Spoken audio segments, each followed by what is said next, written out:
Hey guys, Happy New Year and welcome to another episode of 4Player Animecast. I am your host, Spire, and we are actually at the 3rd of January again, obviously after New Year's. So, Happy New Year's, Happy Holidays, everybody, again. To those of you who were the last podcast or didn't know the schedule. But yeah, we're here and we are doing our infamous end of the year awards podcast where we just go through what we saw in the previous year, talk about best worst studios, maybe have personal awards for some stuff, so on and so forth.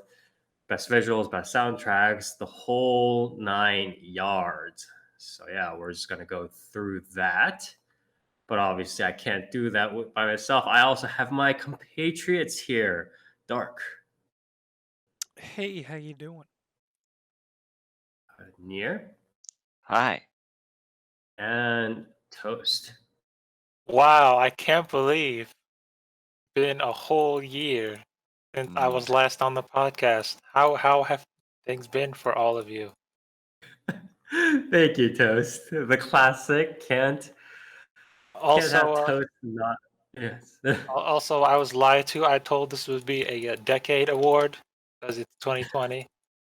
We never said that. Yeah, What? We never we said also that. We had. also had one already. Yeah. Yeah, What? we had decade stuff We a had the while When? back. decade. We Remember? had like the decade one At the start last of the year. at the start of Yeah, at What? the I don't. start of I the don't year. remember that. That was what we considered the How new do you decade. not remember that? It Well, might have it's been been a because it was whole a year ago. year. So, yeah. Yeah. But yes, we did have the decade stuff a year ago, Oh. so Oh, then it'd be okay. a little bit weird to have it again now. But Did I anyway, put Fate on it? I'm pretty Probably. sure I put. Probably. you most likely put Fate on All there. right, then yeah, I guess it's true. It was a podcast where everybody bashed me because I put JoJo up, and they're like, "What? Yeah. You watch Shonen series?" JoJo's the greatest But yeah. anime of all time, to be honest. Yeah, exactly. That was the moral lesson everybody took away from it. JoJo is actually just the best series ever. Sorry, guys. Yeah. But There anyways, hasn't been a JoJo since the last decade. When's part 6? we'll probably get What one. studio David Productions been doing since then? Fire Force. Fire Force. Yes, that's Fucking Fire Force season 2, something else and too. I one What other is thing. Fire Force but just Magician's Red? Yeah. Oh, this also reminds me. I'm actually so glad. This is just a small tangent, but I'm pretty glad that Wikipedia now has a new page that's like X year in anime. If you guys have seen that, because before what we used to do is use Wikipedia, say, and have search the specific category page, which is X year television anime series. So we would search Wikipedia 2020 or 2019 television anime series or television anime series in 2020 or whatever. But now apparently they added a specific page though that says X year in anime, so 2020 in anime or 2019 in anime, which categorizes everything. So it categorizes movies, categorizes uh, anime television series, OVs, ONAs, whatever, and it categorizes them into sortable tables. So we can literally just click on, say, studio and organize it alphabetically into studios or organize it alphabetically according to initial release date, so on and so forth. And that's really helpful. I don't think you guys understand. I don't think the viewers out there quite understand, but it's quite helpful. Fire, I swear. why are you using Wikipedia as a credible source? Yeah, You're right. dude. Literally anybody can edit Wikipedia. Yeah. That's the basic third grade mistake, right? Don't trust Wikipedia. I apologize.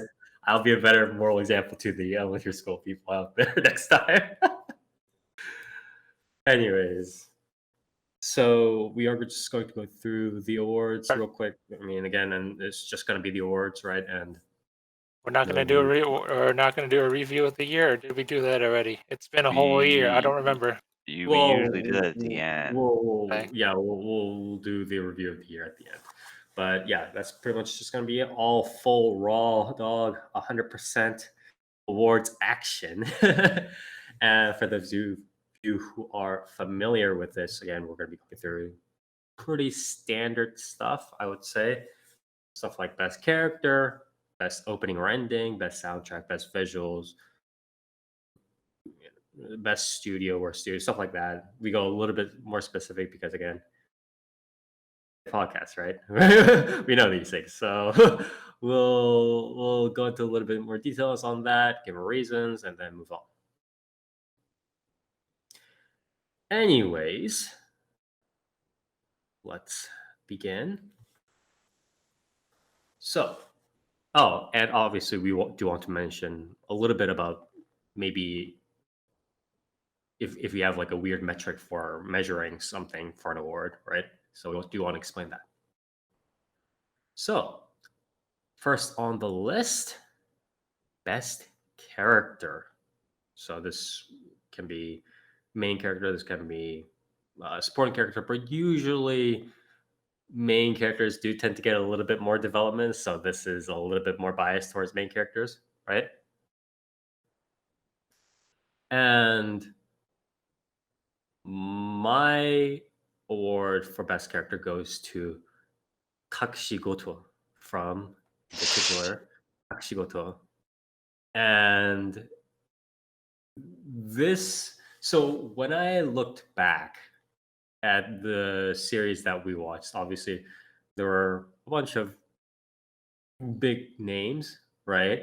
There's stuff like Eizouken, there's stuff like Appare-Ranman, Decadence, Kami-sama Inatai, good or bad. Good or bad. However, I honestly thought that Kakushigoto had the best set of development and development that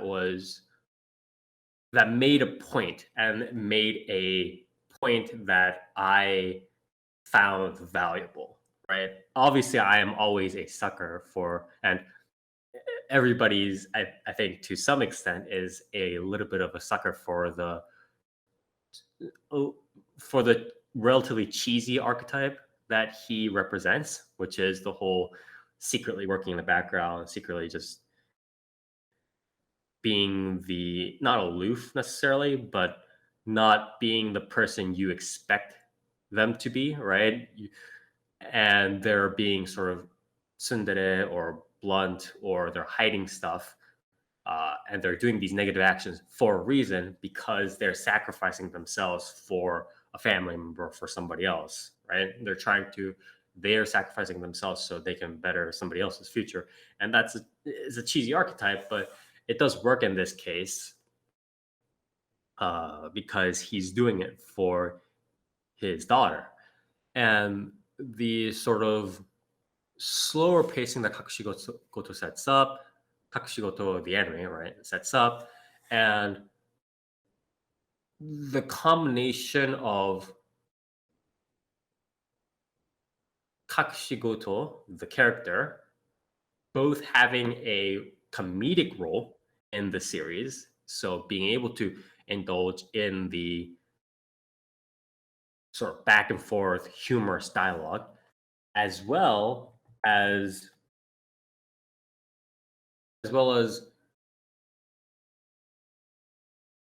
slowly develop over time and become a backstory for the second main character, right? Himegoto, his daughter, to sort of open up, right? His backstory becomes the lore for Himegoto to sort of open up and explore, right? I just really like that sort of development, because it's not just about, because it turns the act of exposing or going through, the character's backstory, Kakushigoto's backstory, from just saying, okay, well, here's an episode. All right, he's looking at the story. He's just, he's Hinagoto's dad, and he's doing all these good stuff. It goes from that into this gradual sort of reveal that I think is a little bit more gripping in this context. I might be a little bit more hypocritical in how I view these sorts of expositions, but I do like it when it's slowly, when the lore, the backstory is sort of uncovered in these sorts of more gripping contexts, rather than here's the next plot, or here's the next sort of thing that we need to deal with. All right, well, what's the backstory of this character? So having this sort of more centralized exposition and having the other character, Hinagoto, slowly sort of unwrap to see the entire thing come out, I really do sort of like that development. So that's sort of why best character goes to Kakushigoto from, again, the titular Kakushigoto. And yeah, here, what did you have for your best character? Fuck you, Spire. Fuck you. I also did Kakushigoto. For me, there weren't really a lot of characters I really resonated with this year. I feel like typically, for most years, there's at least one character that I'm like, yeah, I really, really like this guy. But this year, I didn't really like, resonate with a certain main character as much. But I feel like Kokushi Goto, like Spire said, he had that like slower build up to his backstory, which I liked quite a bit. Uh, the balance between the comedy and the seriousness was very good. Um, and of course, he's voiced by Hiroshi Kamiya, right? So it's quite nice to listen to.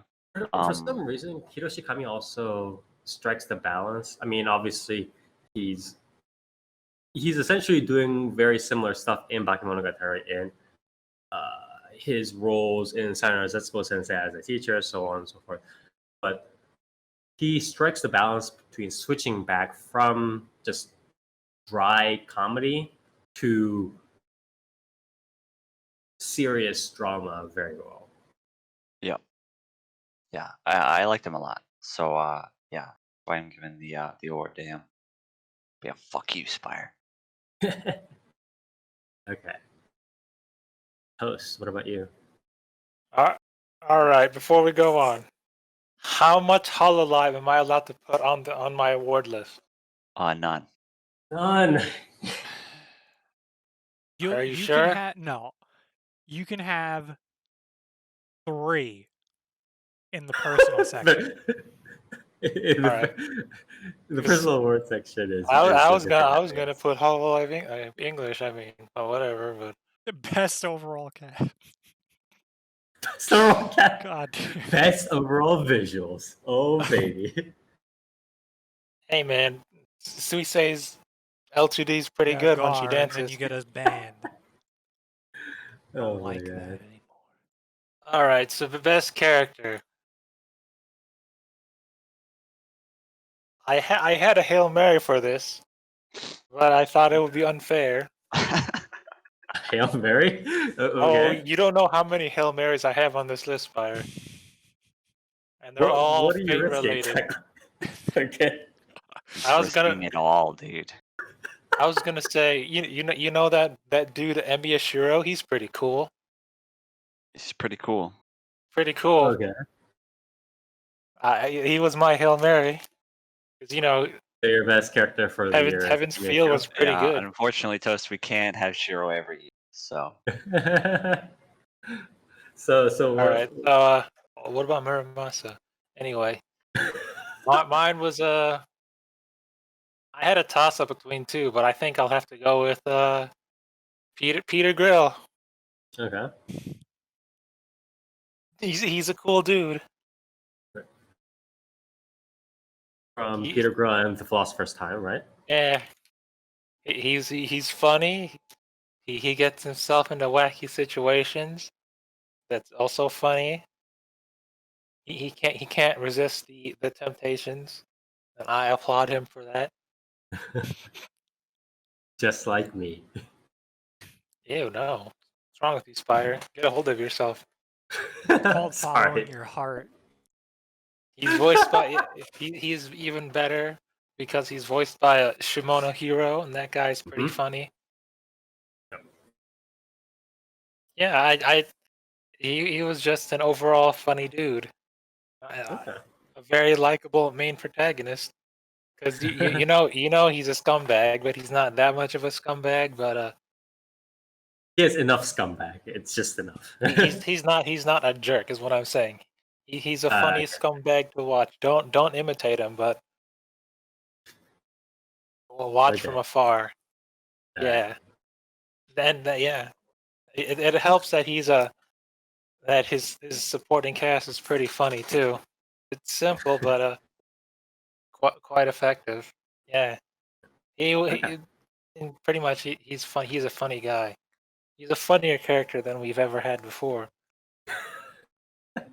Okay. Dark. Do you get the reference, Spire? Uh, No. I'm not sure if I do actually. Have you ever not watched Star Wars Episode 1? Is it 1? What? You talking? Are you talking about like the Chosen One stuff? No, or I'm what? talking about Jar Jar Binks. Oh, You've God. never seen the part where George Lucas was like, Jar Jar is a funnier character than we've ever had before. Even Oh, though no one likes Jar Jar. yeah. Jesus. All right. Well, thank you, Toast. What about you, Dark? Yeah. So like you guys were like, you had a lot of reasons. That's kind of gay though. So I went with Thinking it's pretty good. the very recent Satoru Gojo from Jujutsu Kaisen. Is he the Alright, finger eater?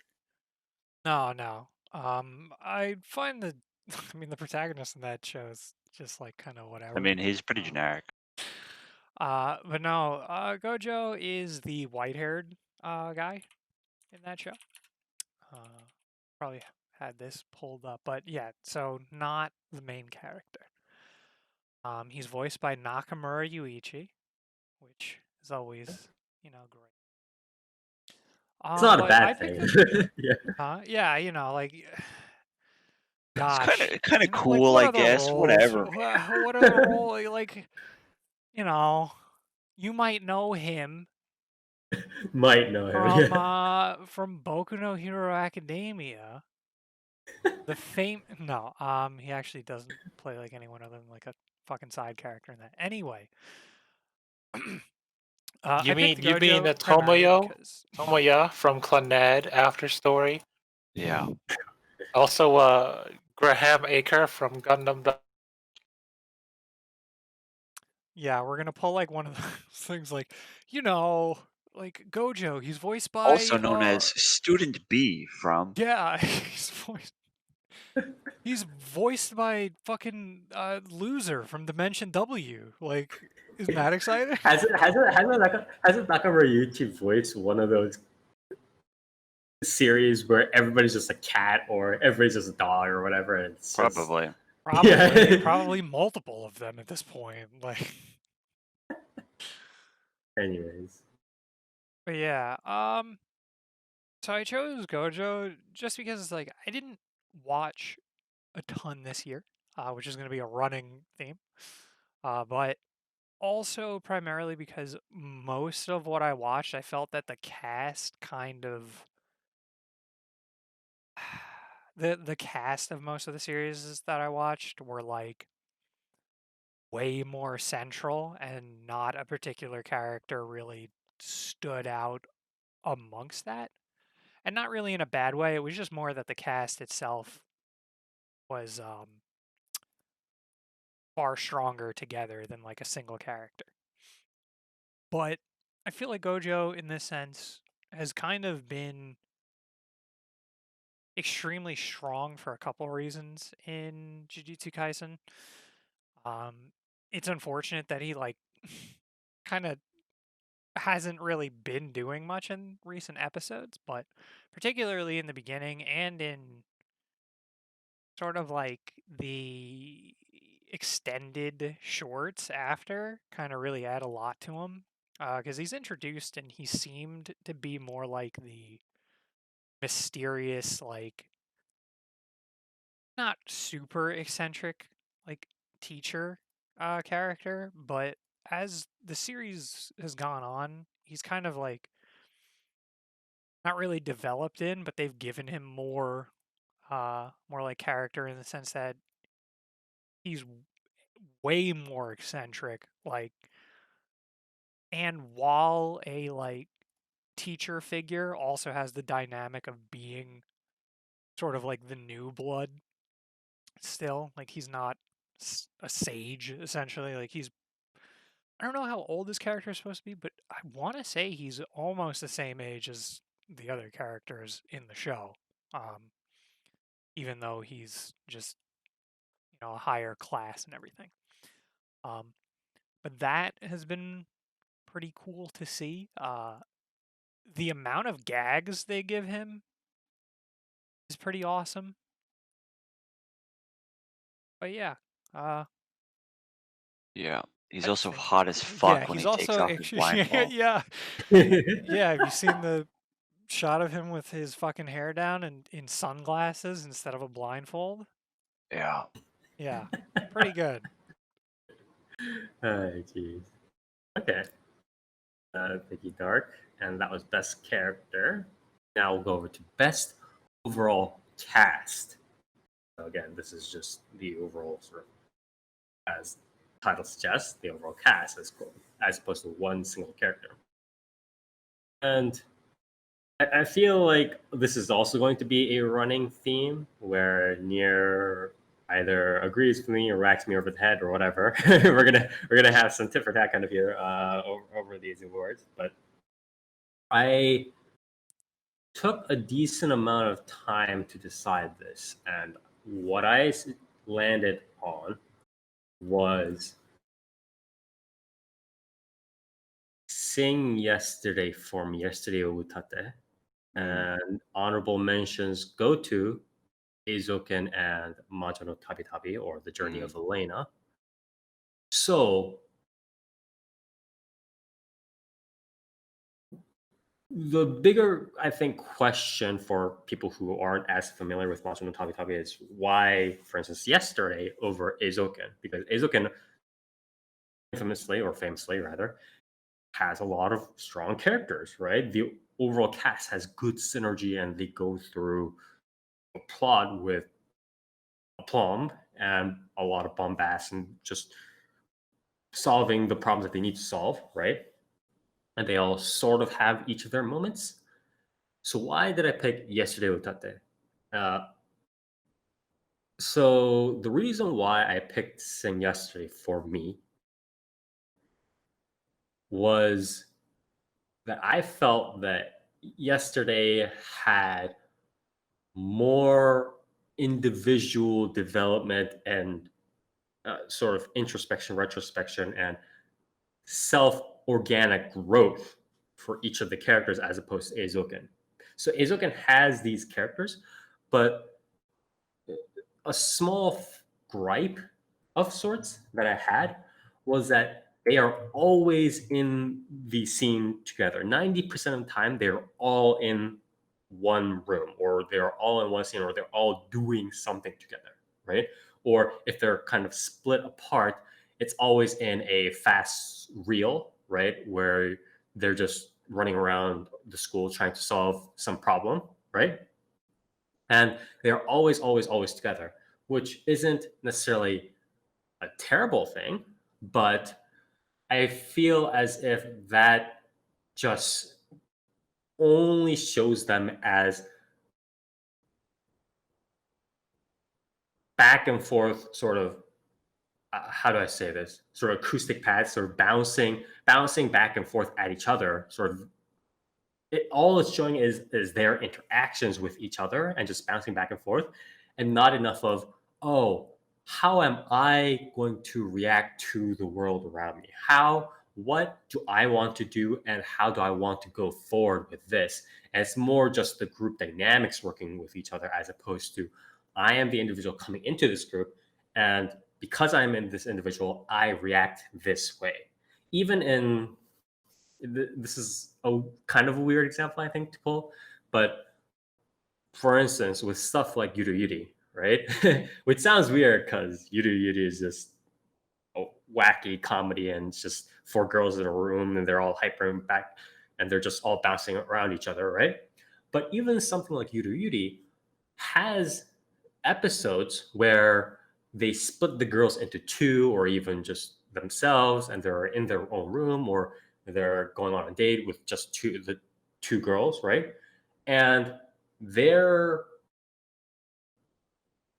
by splitting them up, you can see their sort of more separate individual personalities come out, as opposed to putting the four together and just having them interact with each other all the time. And I'm the I'm the designated hyper person. I'm the designated Skomi, right? I'm the designated smart aleck person. I'm the designated dialogue starter, so on and so forth. And it becomes a little bit more than that when it's developed. And I think yesterday, Sing Yesterday for me, develops that a little bit more, obviously due to its genre and its pace, but you know, as a general series over Eizouken. So that's why I gave the award to Yesterday Otate, or Sing Yesterday for me. Nier, what about you? I kind of cheated with this one a little bit. That's a little bit difficult, obviously. Yeah. You know, I was gonna do Azukin, but then I was kind of like, I kind of had the same feeling that you had, where I was like, you know, this cast is really likable, and they synergize with each other like really, really well. Yeah. But I did feel like there could have been more development with the characters, especially the main three. Mhm. But I decided to just like cheat and be like, you know what, fuck it. I'm gonna give it to Dorohedoro. Yes, yes. Largely because I've read the manga. um, but like Dorohedoro's cast is obviously extremely colorful. They're very wacky, very zany. They all bounce off each other very well. Um, and they all have their own motivations. They crisscross with each other fairly often in the series. Um, and they all go somewhere, right? Uh, and just generally a really strong cast. And uh, I found the CGI in the anime rather unfortunate, but like the adaptation as a whole is very strong. So it does keep that um it does keep the cast like you know with its core strength, which is very nice. But yeah. Toast. All right. So, uh, if I was allowed my choice, I'd pick Hololive. So Hololive's pretty good. You should Yeah, all. it's not an anime. Oh, it's not an Yeah, it is. They cranked out the what is it? The weekly one on Sunday near. This one was about Hachama. Uh-huh. That counts. Anyway, my best overall cast. I was gonna give it to Dragon Quest Dino Daiboken, but we're not gonna get. I don't believe we're gonna get the full cast because there's some pretty cool other characters that appear later on. So I was like, nah. So I'm gonna give it to. I guess I'll give it to Dogeza de Tanon de Mita. Yeah. Wait, really? Yeah. What's wrong with my pick? It's a cast. I agree. It's a cast. It's a cast. I like that. Hold on. I like that. They added an extra character, an extra character to the cast. Pretty cool. Nice. You, Yeah. you They're got like editions, right?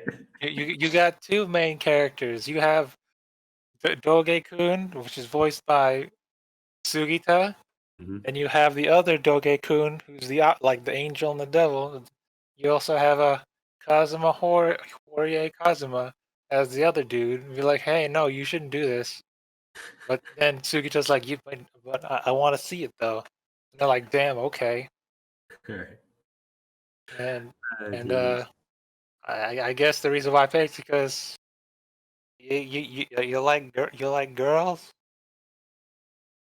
Well, now you got a whole bunch of girls to pick from. You like this chick? She's all yours. Watch that episode. You don't like that chick? Don't worry. There's another one coming up.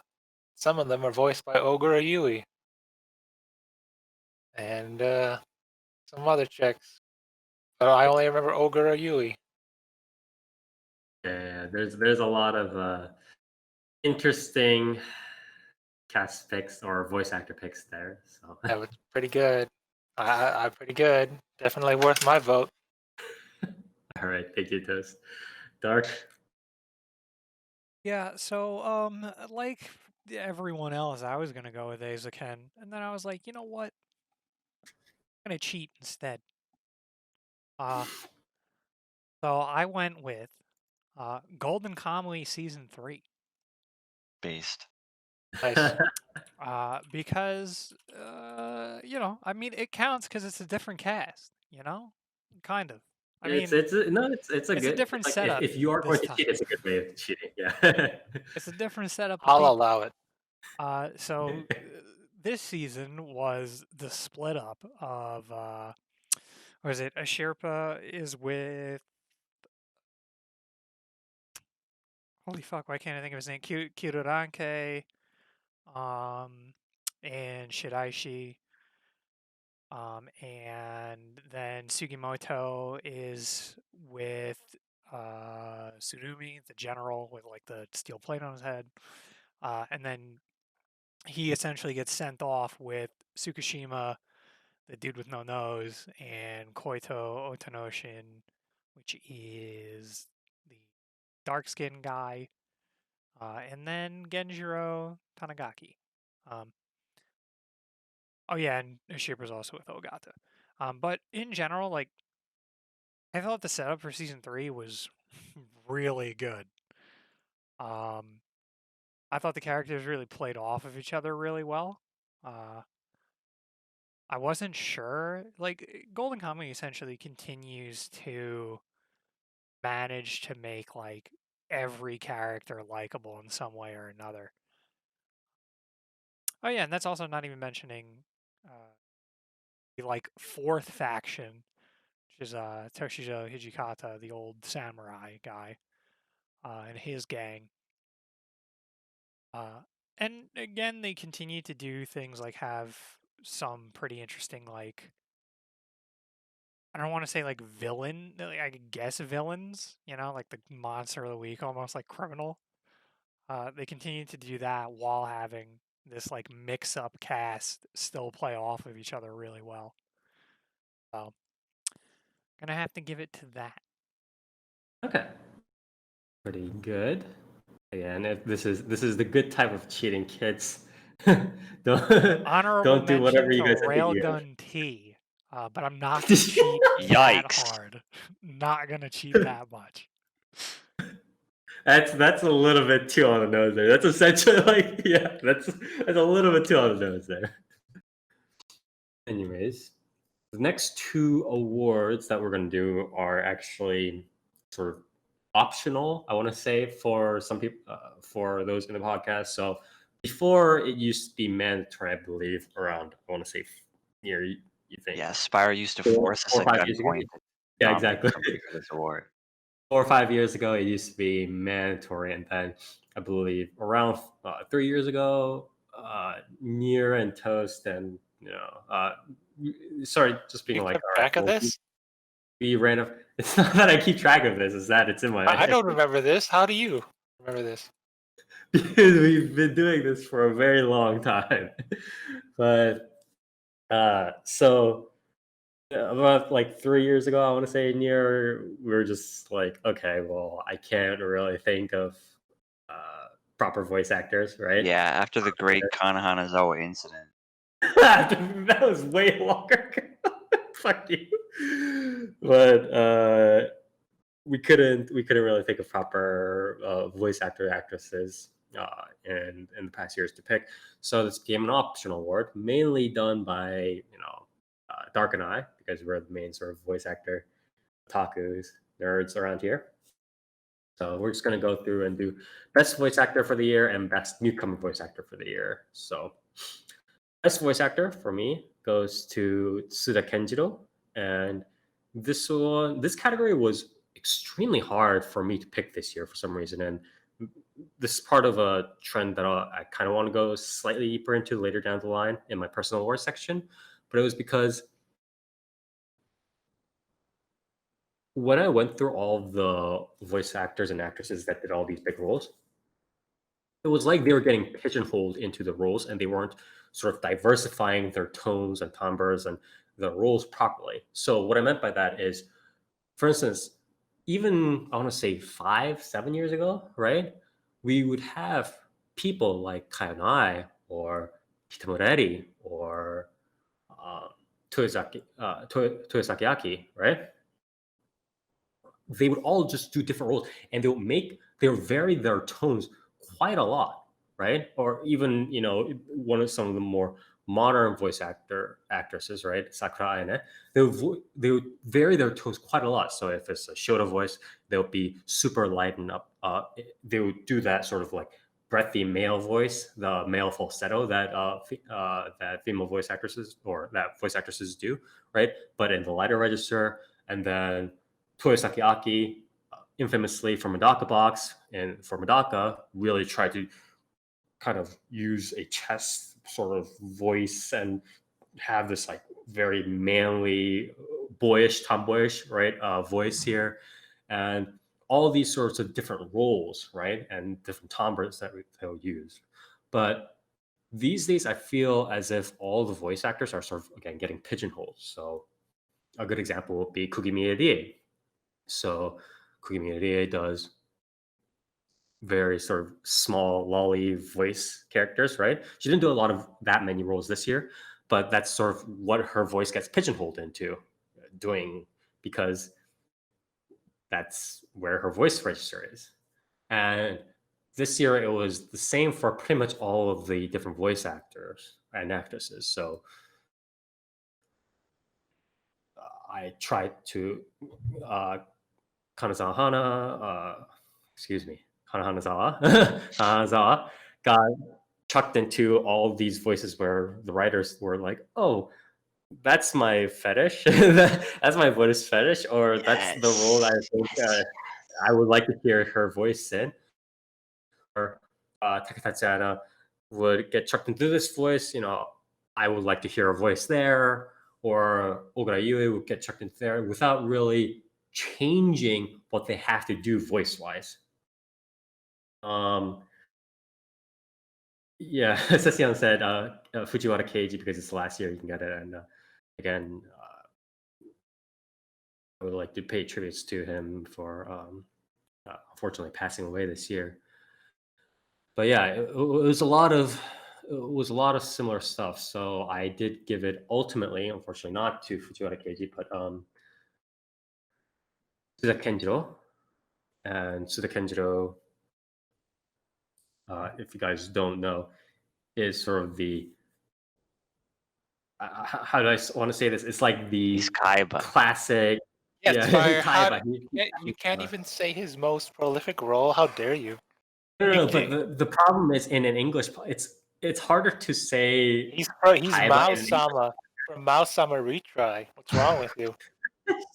Yeah, that's his most famous role. That's true. I apologize, but it's the classic sort of yakuza sort of dry voice. People most infamously Yakuza, know really? him for Yeah. yakuza like role and God. voice, and you'll see where I'm going with this. And he's most famously known for Japanese voice in Seto Kaiba, for Yu-Gi-Oh, obviously, and also doing actually the Prince of Tennis role in at least in the Japanese circles, Sadaharu Inui. But yeah, so he did quite a bunch of roles this year, and he also this one is sort of the one that put him over the top. Is he actually? You guys didn't know at the beginning of the year he did a promotional video for the live action adaptation of The Way of the House Husband, or also known as uh, Gokushifudo. Gokushifudo. And it would be one thing if he just did the voiceover, right, for the main role, Tatsu, the Yakuza house husband role, right? That would be one thing. He literally acted out the role. You can Yeah. see the promotional video where he did the whole Yakuza cosplay, and he looks so freaking like he fits it to a T. It was so good. And so for that alone, I want to just give him the best voice actor of the year. There were some honorable mentions, such as again Hikasa Yoko. Uh, People sort of know her as doing a lot of sort of these one-san sort of very sort of sexy, older woman voice roles. And she actually did branch out a decent amount this year. She did obviously she did stuff like Freya and Danmachi, or um, what is it? Sort of the again sort of One roles in like stuff like Sheila and much of Tabi Tabi, but she also did she kept doing her role as Bandori and Tomoe, Tomoe Udegawa in Bandori or Bang Dream, and she also did the voice of Saito or Bea in the 2019 continuation of Pokemon, and I was like, okay, well, this is interesting. If she did this voice very well, very differently, then she has a chance to be for me, best voice actress. And I listened to her voice, but it was a little bit unfortunate because it was essentially just Hikasa Yoko's voice put on Saito. Like she essentially didn't change her voice at all. She just made it slightly lighter, and then it was just inside the kid's body. And I was like, oh, okay, I guess you're just doing your voice then. Similar stuff with Hayami Saori. She did a lot of roles this year, but she tried to branch out. She tried to do like narrator roles, or she tried to do more active roles versus more quiet characters and stuff like that. But again, Hayami Saori, one of those voices where I will say it is very hard for her to change her voice. I think it is extremely hard. If Okay. Hayami Saori can really manage to sound like another person or another character, she should probably just win best voice actor or actress For for forever. yeah forever. Exactly. She's got such a unique voice, so it's extremely hard for her. But yeah, she didn't really change too much. Yeah, that's my best voice actor slash actress of the year. What about you? Uh, do you guys have anything near toast, or do you guys want to skip Yeah. it? Oh, I do. I do. I do. All right, Hey, both you want to go first? near. I got you. Sure. I gave mine to Megumi Ogata. Okay, okay. Uh who most famously did Ikari Shinji in Mm-hmm. Evangelion, right? Um she typically does two young boy voices, which she did do this year. She did Jibaku Shonen Hanako-kun. She voiced both Hanako-kun and Tsukasa Yuki, who are two fairly different characters, but they are twins. So obviously, uh, the gag is that they have the same voice actor, right? But she did a very good job voicing those two different characters. But she also voiced the doctor in Akudama Drive. Oh, And I found that role to be quite different from what she usually does, right? Obviously, she usually gets cast as, the young boy. She doesn't usually get cast as a sexy doctor type character. So I thought she did a pretty good job at that. But yeah. Ghost? Oh boy. Oh boy. Here we go. Here we go, Spire. Here we go. Here we go. You want to know who my Hail Mary is? And I throw out that I'll probably throw out every year from now on. I didn't have one. Ghost, you keep using this phrase Hail Mary, but I'm not sure if you're It's risking it all, dude. Yeah, I'm risking my entire reputation on the line every time I Okay. throw these out. See, I was gonna go with Junichi Suave because he's a cool dude. Suave is a pretty solid choice, yes. But you just reminded me. I have two. There are two new picks. Wait, what is this? Best new voice actor, right? Still, Nope. yeah. This is just name overall. What? Just overall. Oh, So- yeah. Did we do best new voice actor already? No. Nope, Whoops. that's No, next. this is All just right, best so- voice actor. Oh. Then yeah, Junichi Suave. There you go. Yeah. Whoops. Yeah. He's a cool dude. Dark? Yeah, so thing about that whole I'm not gonna really cheat. Yeah, no, I'm cheating. Rina Satao. Do I need to say why? Yes. Is it? Yeah, I think we had her last year R.I. too. didn't you? Satomi. Yeah. Guess what? They still got it. Is it because she voices Vert? Which one is this again?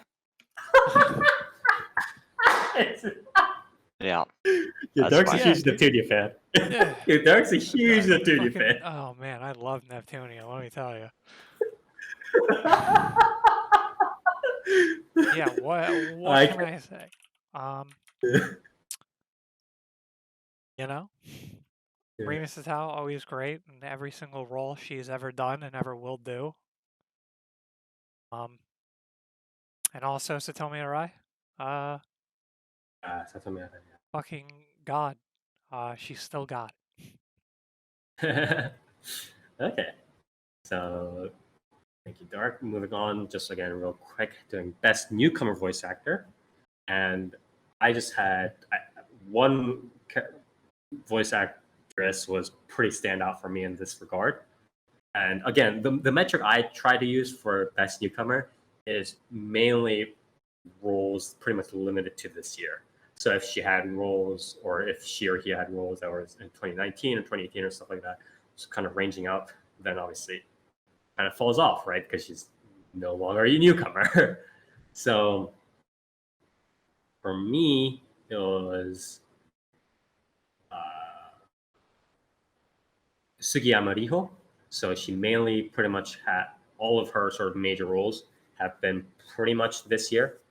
And so she did her major role right now was in Nami o Kitekure, or Wave Listen to Me. So she did the role of Minare Koda, who's the main sort of girl, right, in the series. But she also had different roles and stuff like Ishizoka reviewers or interspecies reviewers.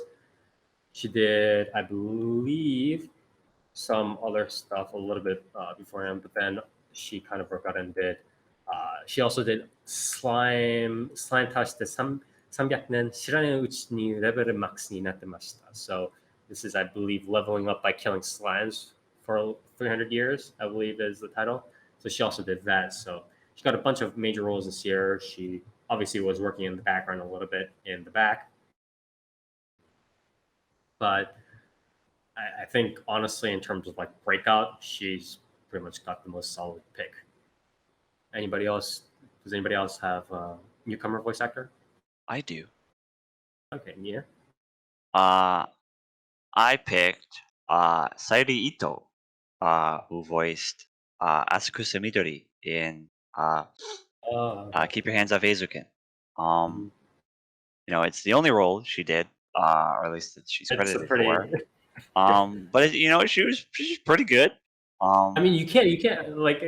By the way, the metrics for these, for the newcomer stuff, you can't expect the newcomer to have like 5 different Yeah, main roles, yeah. right? It's not. Yeah, she was very good. Very unique voice, very unique character. Definitely brought the character to life. I liked her a lot. Ghost? Oh boy, oh boy, here we go. Here we go, here we go. Here we go. My pick for best newcomer voice actor is 2 people. One of them is Sakura Miko. She's pretty cool.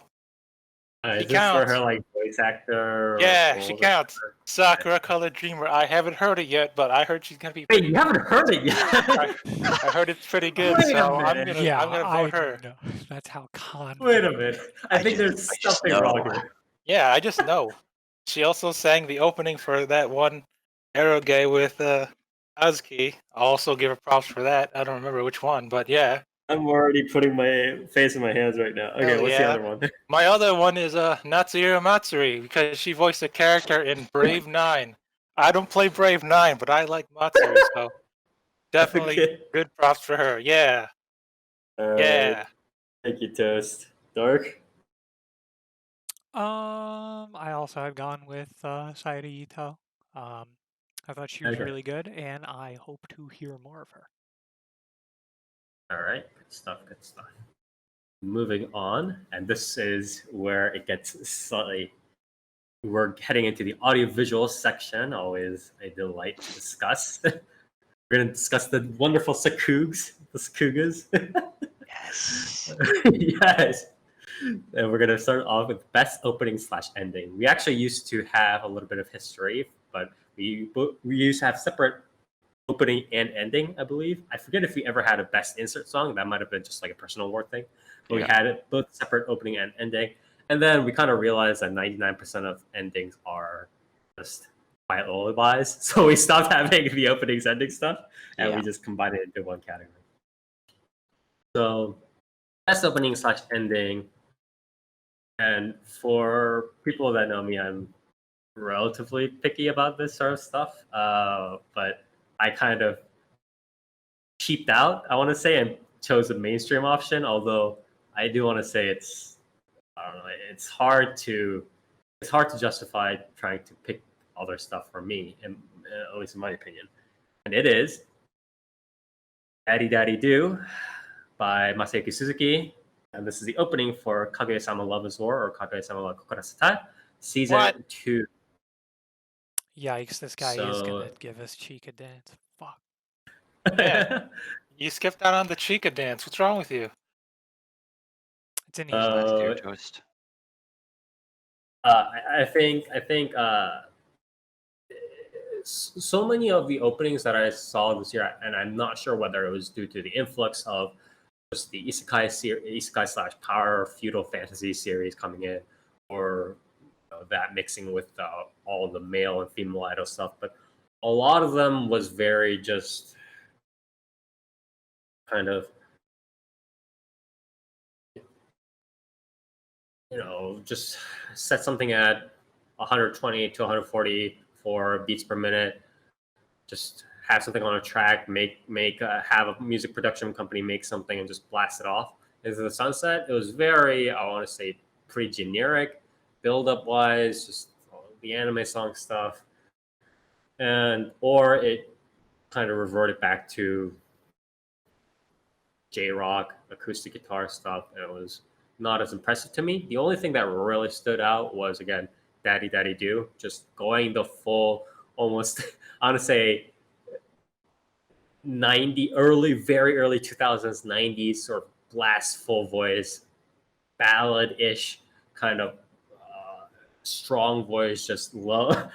It's a love song, right? Essentially, love song kind of thing.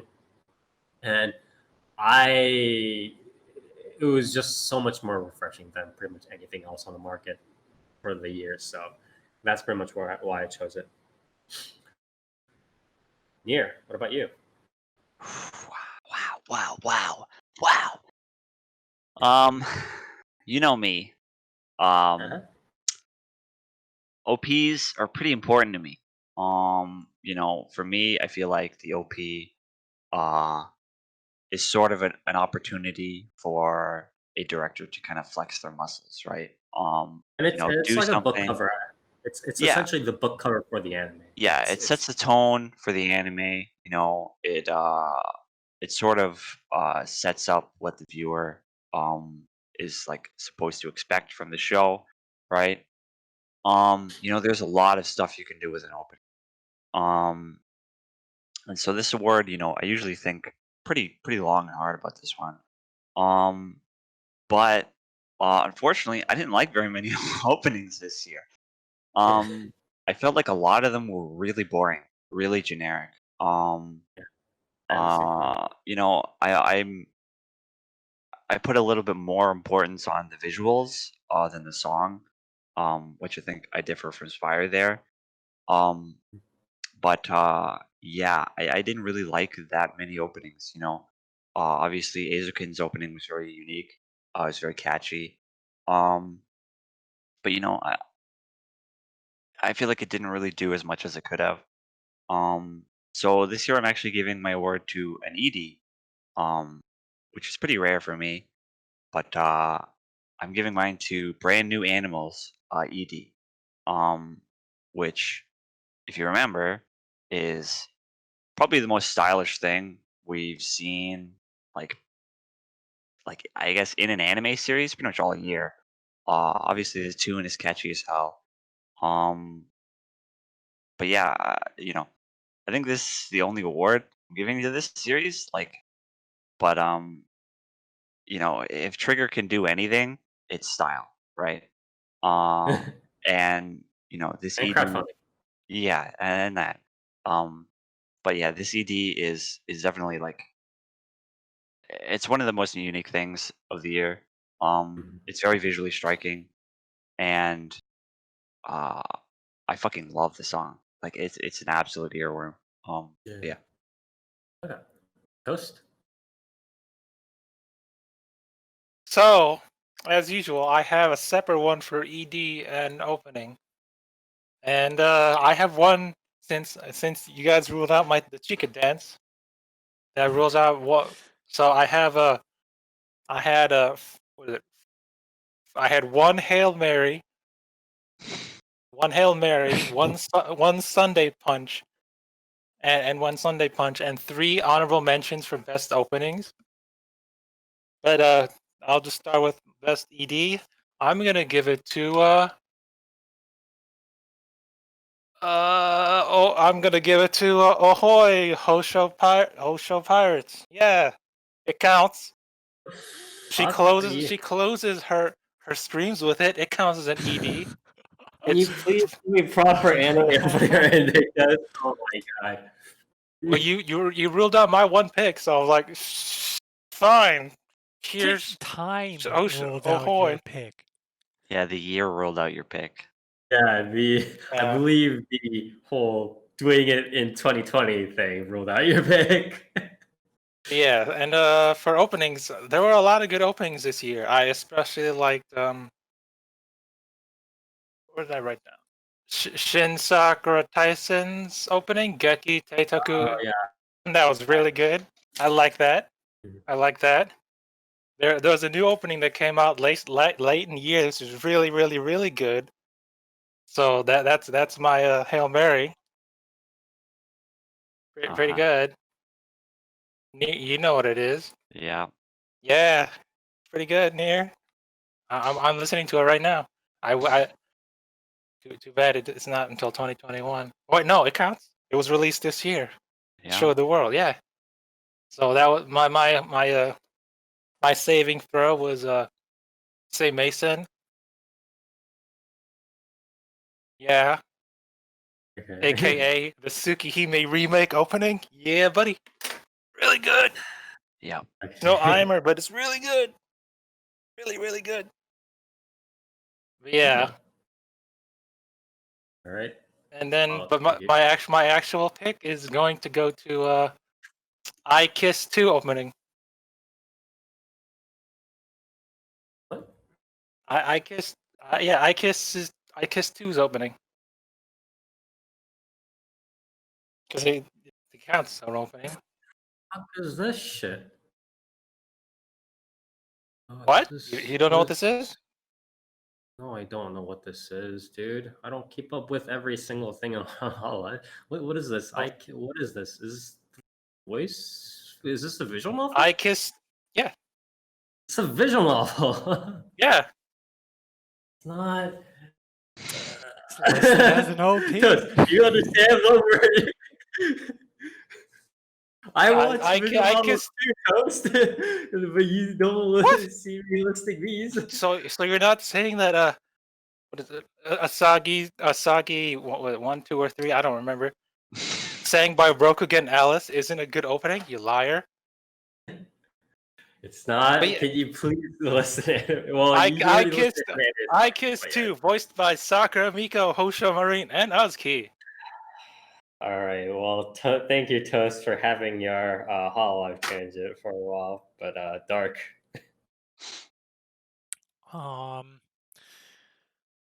So I kind of had to split mine into two as well. Yeah. See, Dark knows what's up.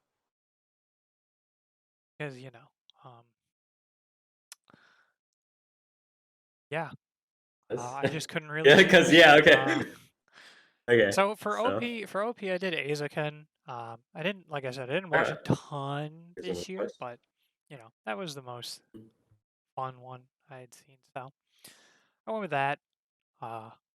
Unfortunately, there wasn't really a whole lot of other like OPs that I enjoyed that much. Okay. I mean, hey man, even Railgun T, like What was your other one? you're gonna redo Railgun, like Only My Railgun, do a 2020 version, and then hit me with an OP that doesn't have that. Like, well, who cares? But yeah, I thought Azakin's was good. I like the visuals of it. I like the song a lot. And then for my ED, I went with Jujutsu Kaisen's ED because I quite like the song and I quite like the visuals. So, Okay. and that's with an honorable mention to Akudama Drive's OP. Not so much for the visual, like the visuals were cool and all. They're not like anything super crazy, but the song is awesome, and it's from a band that formed in 2020. So, new band, new music song, cool. They have weird bangers all around, which is quite nice. Yeah, it's just like really weird sounding shit, but it's all good. Okay. Moving on then. Oh. I can't believe I messed up. Oh well, whatever. Well, moving on. I could have said Homura, but that would have been a cop out. So too it wouldn't bad. have mattered. It was literally that literally would not have changed our opinion. It would have changed. It would have changed my ED, but I'll stick with Ahoy. Okay. Next, moving on, we are going on to over to best overall visuals. And for me, this was a slightly unfortunate pick. I think we can all agree to that, right? Because it's hard, right? Because it's hard to compare the series that kind of managed to creep out under the boulder that was the beginning of this pandemic, right? Versus the later ones in the fall 2020 season, right? When everything was sort of getting under more control and Japan was kind of getting back to its regular rhythm. And for a lot of these series, you can see a clear difference in animation quality between the series that released early in the pandemic versus way later, again in the fall 2020 season in the pandemic. And so I think it's a little bit cruel in a sense, at least for me, to look at a series that was maybe earlier this year and be like, well, clearly they should have done better, right? Because right, they were in a pandemic, right? It's kind of harsh for me to expect them to squeeze it through a pandemic compared to later series, right? But if I had to do it, I would give my award to Decadence. And again, honorable mentions go to Eizouken, Eizouken no Teodasuna, or Don't Keep Your Hands Off Eizouken, and as well as Maju no Tabi Tabi, or uh, The Wandering Witch, The Journey of Elena. And I think Decadence just did the best job of both properly putting in 2D and 2D action, and the actually having the proper number of frames, right, and not just slowing down to two frames per second whenever there's an action scene, right, or there's a more complex, sort of movement needed, and kind of managed to keep either blending the hybrid animations properly or just sticking to the 2D hand drawn animations.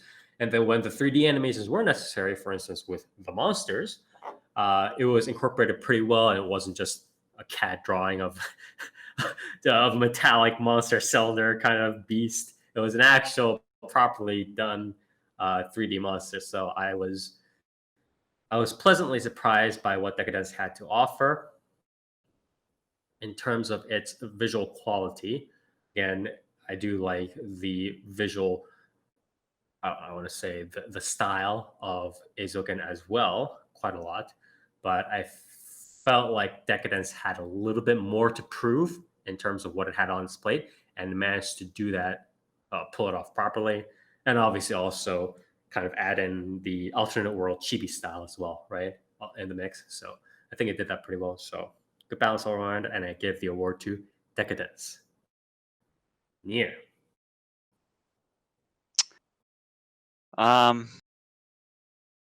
So this was a pretty unfortunate year. Yeah. For obvious reasons. But obviously, the pandemic hitting kind of fucked over studios, right? Mhm. And so, there were a lot of series that just kind of didn't didn't look so hot. But I feel like there wasn't really a series this season that like blew me away, like there usually is. Like, I feel like usually there's always at least one series that's like standing head and shoulders above the others in terms of visuals. But I feel like this year, we didn't really get that, which is unfortunate. Um, but I think overall, I'd have to give it to Jujutsu Kaisen. Um, Mhm. it's just remained, largely consistent with solid action, decent choreography, um, and the most recent episodes have been honestly really, really good. The cuts they've had, they've brought in some really good animators, people that have worked on some of the really good like Big Grand Order Babylonia cuts, some of the animators that worked on, you know, the very, very uh I don't really want to say famous, but probably the most popular scene from JoJo Part 5 with Tapio, which had like some of the nicest cuts that series has ever seen. Um, but yeah, the most recent episodes of Jujutsu Kaisen look very, very nice. Um, so I'd probably have to give it to that. Honorable mentions, they'll go to Fire Force Season 2 because it looks quite nice as well. Okay. Toast. I mean, have you seen Say Mason? Have you seen Kimetsu no Yaiba? It's pretty good. Yeah, that's a movie. Yeah, it's pretty good. That's why I have to exclude them. But they're pretty good. I mean, this one, I had two obvious choices, and they were pretty good, consistent considering what they were. So I'm probably gonna give my best overall visuals to. I mean, it's kind of unfair, but well, they got that money, so whatever. I'll give it to Dragon Quest Dino Daiboken 2020. Oh, damn, Pioche has a point. Please Second No. Fest was pretty good. Oh, please no. Check it out, Second Okay. Fest. Anyway, Yes, check out. Dragon Quest Dino Daiboken, really good. It's Toei. Okay, yeah. Toei has $1 billion, and It's- also it's it- freaking Dragon Quest. So I like I think that's I've Dragon always been saying they got once they saw the new guy with the Broly visuals. Once they got that guy locked down, they added. yeah, it's like the Jim Minor situation where they It's slack like the guy up. it's like Yeah, damn, right. he's good. We're Yeah, chaining him exactly. down. Why do you think the what is it though? Man, what is the name of that country in One Piece again? Wano? Was it Wano? Yeah, it's Wano, right? Yeah. Once they think got so. that guy down, after Broly, they locked him in for the Wano country arc, and One Piece looks really, really good. And they're all Yeah. like, "Damn, we're gonna keep that guy." And then they brought him back for that similar style of visuals, aesthetics for Dragon Quest Dino Daiboken 2020. Good. It looks a lot closer to the original. Well, no, I can't say that. The original anime looked good, but this one looks a lot sharper in its own Mhm. way. HD, baby, they both look good. So yeah, I'll give it to Dragon Quest. And my runner up was the Princess Connect Redive. Side Games Okay. also has money, but they don't have Toei animation money. Those fight, yeah, pre-cones fight scenes still really good. Okay. Yeah. Dark. So I was caught between a lot.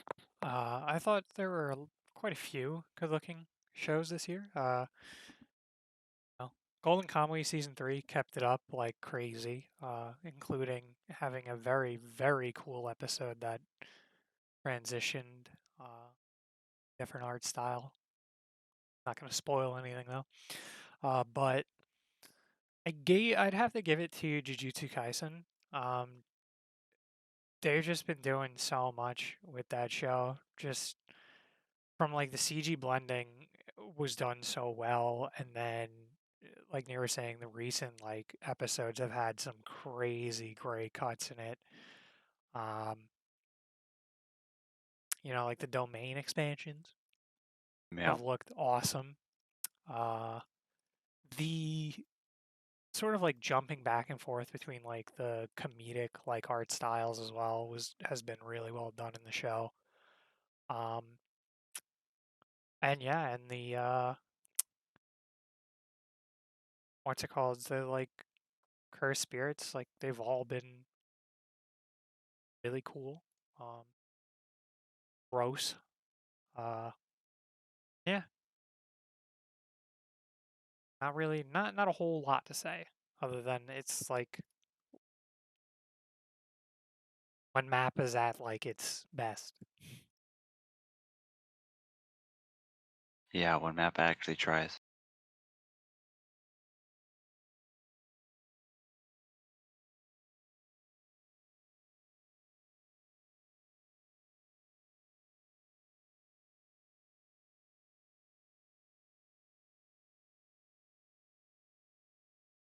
Yep.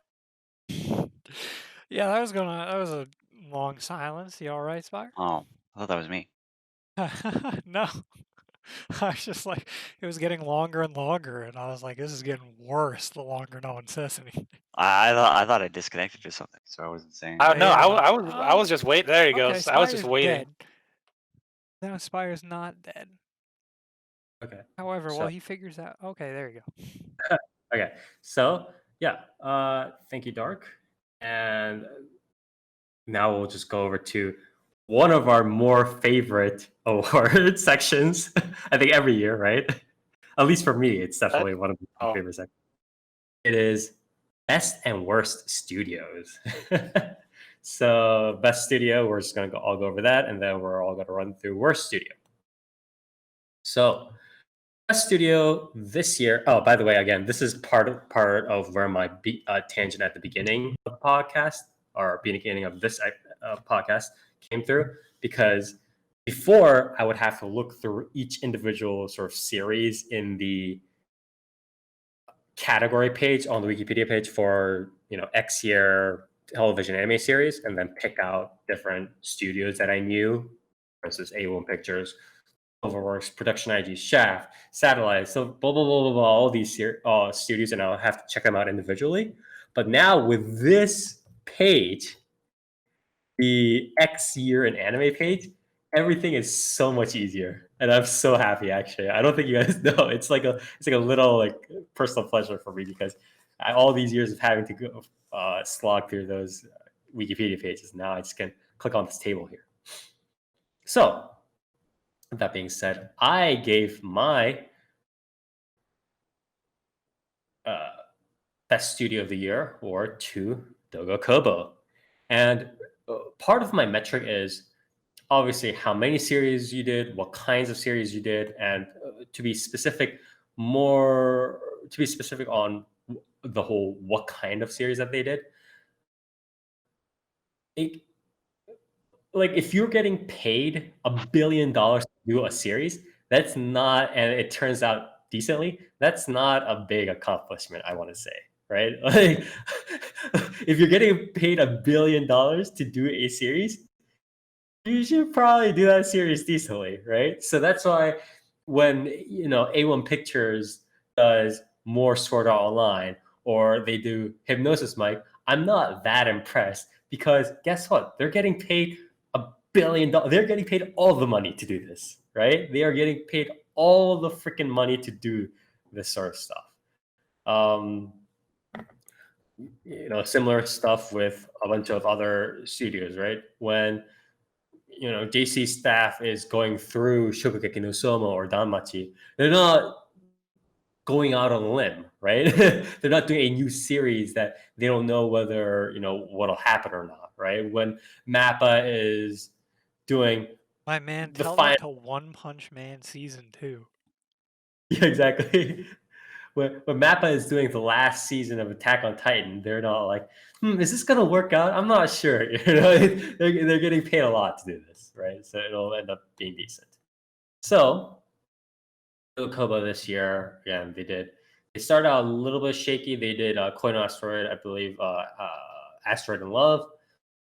But then they kind of smoothed it out into Sing Yesterday for Me or Yesterday with Tate, and as well as I believe in the same season, right? In the spring 2020 season, they did Hokugo Table Nishi or Diary of Our Days at the Breakwater, both of which were pretty decent, but obviously yesterday was a little bit better for that.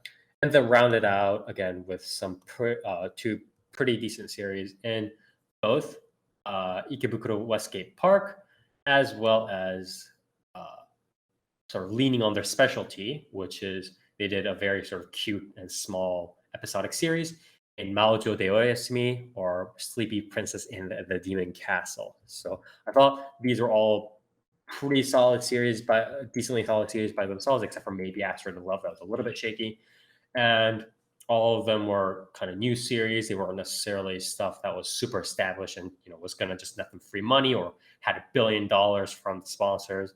So in my opinion, Dogo Kobo probably just a solid pick for me to be the best studio. Nier. Yeah. So these were tricky for me because a lot of studios don't do a whole lot. Or if they was like Yeah. do Attack Titan final season, it's like, oh sure, of course. Yeah. Obviously, there's stuff like, A1 just pumping out shit. Yeah. JC staff pumping shit out. But a lot of the smaller studios, they kind of only did like one project all year, right? Yeah, because again of the circumstances. Yeah, like Ajiado, they really only did like what Kakushikoto and Bookworm season 2, and like that's it, right? So it was kind of hard, but I also had to give it to Dokukobo because they put out a decent amount of series. they were all pretty solid. And they just they didn't shit the bed, right? Like Right. in a year where it's extremely easy to either shit the bed or just not do anything. They picked up projects and they Right. so props to them. Okay. Toast. So, not many choices this year for me because I didn't get to see Heaven's Feel Part 3. Well, Okay. so yeah. Okay. And then they bring out Tsukihime remake, and I'm like, yeah, that's cool. So UFO Table's pretty good, but then there's also Hololive. But then my real choice Studio. is probably gonna be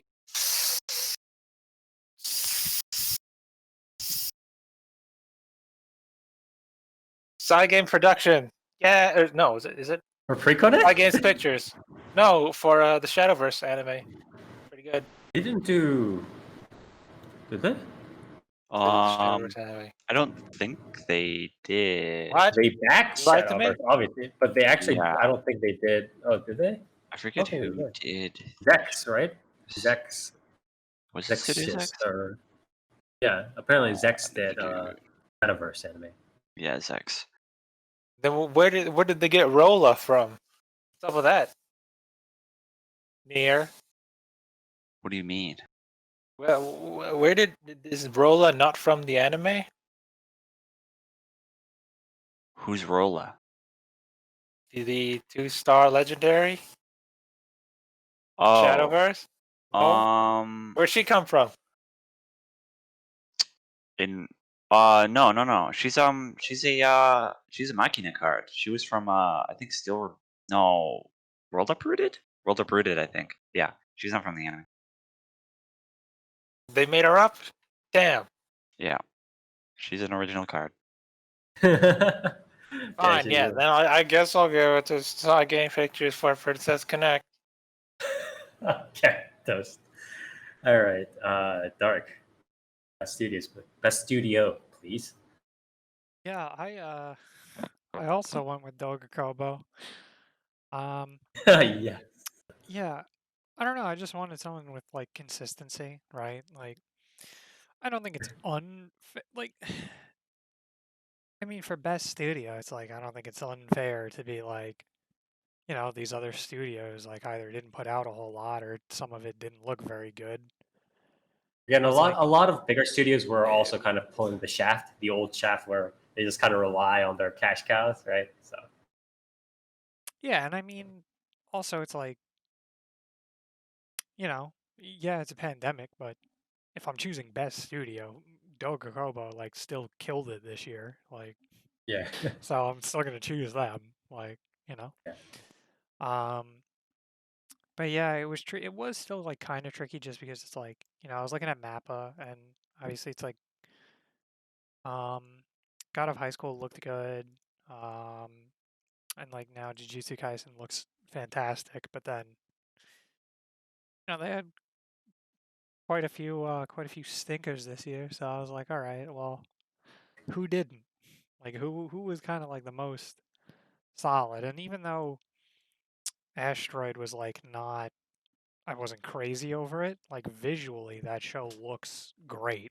it wasn't a terrible Like its series. It was production just not. was still very good. It just wasn't a very interesting like subject Right. matter. It wasn't a terrible series. It was just like not Yeah, it something wasn't you even like casually poorly watch. directed. It's just like the series itself is just like not anything incredible. So, Right. Okay. but yeah, Dogakobo did real well this year. So. Okay. Yeah, Dogakobo definitely kicked it out or hit it out of the park rather. This year. Next, also another fan favorite, or rather podcast favorite, Worst Studio. So I think for me, this is I don't know whether I gave this to this studio last year as well, but it's been a pretty constant theme. It goes to Shaft. Yeah, I don't know what else to say. Shaft. Deer isn't like Deer is just facing the inevitable. He's not even groaning and protest. He's just like dying. But yeah, Shaft. I want to say a shadow of what its former glory was.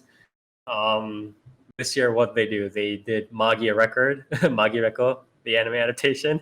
Yeah. The side story for Monica, obviously, trying to milk even more juice from the dead cow, right? Milk even more from the dead cow, and the other one, Assault Lily Bouquet, which was, I mean, obviously, yeah, it had the initial criticism of trying to copy, or not even copy, but follow upon Nautica's coattails, or some like survival, magical girl survival kind of stuff, coattails. But it couldn't even do that, right? At the end, it was a very thin, shallow impersonation of whatever people think is the general sort of dark magical girl survival girl genre, or excuse me, dark magical girl survival game genre. So, not very impressive for a supposedly relatively top tier studio like Shaft. So, my award for worst studio goes to Shaft. Nier. Again, this one was kind of tricky for me because, like, the series that were like really, really bad, like actual shit, like dog shit, poo poo. The studios, like, that was it. That was the only thing they put out, right? Right. So it's kind of hard for me to be like, yeah, the studio is fucking trash, when it's like, they put out one project all year and it turned out to be bad. I'm not really sure if it's like fair to say it's like, yeah, you're the worst studio of the year. Um, Especially like given the year. But I give it to Chef too. I like how you just gave up at the end. You were just like, I mean, yeah. like, it's like, fuck, man, what are you doing, dude? Like, it's so sad. Like, I just hate to see it. Like, It's like, it's almost like Shadow of the Colossus, where you're kind of watching after the boss battle. You're kind of watching the animation of kind of fall apart, right? It's like that. It's like yeah, the cutscene. yeah. It's just like, yeah, Chef for the longest time has been one of my favorite studios, right? They put out so many things that are like easily some of my favorite series of all time. And to see like them fall apart like this after, the drama that happened, it's like,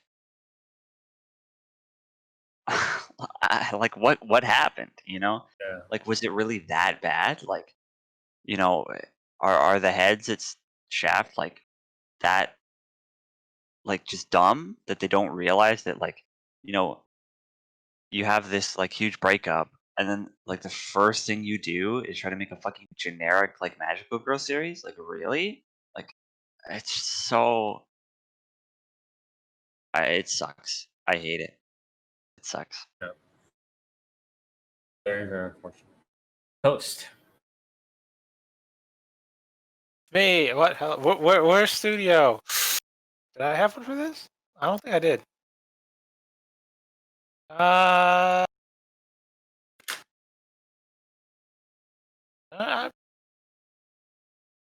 mm, no, I was pretty satisfied, but Okay. I'll give a Hail Mary throw. Oh no, I can't. I was gonna say the worst is Maho Film, but they did the 100 Inochi one. That was pretty good. But Kawatachi sucked, so it's 50-50. That's not a failing grade. So no, I'm good. I'm good. Okay. But if I had to give one, You have to give one? Silverlink. No, EMT squared. EMT squared. What they do? Oh no, I like that studio. Never mind. Silverlink. Silverlink, right? What did They EMT did. even do this year? They did They did Kuma a Kuma Kuma Bear. Kuma, yeah, That exactly. was And decent. Oh, that Destructive was Thought sits next to me. And then Silverlink, they did Bofuri. They did Bofuri, Bakarina, and Misfit of Demon King Damn. Academy. Okay, then they get a pass. You're just like listing the studio.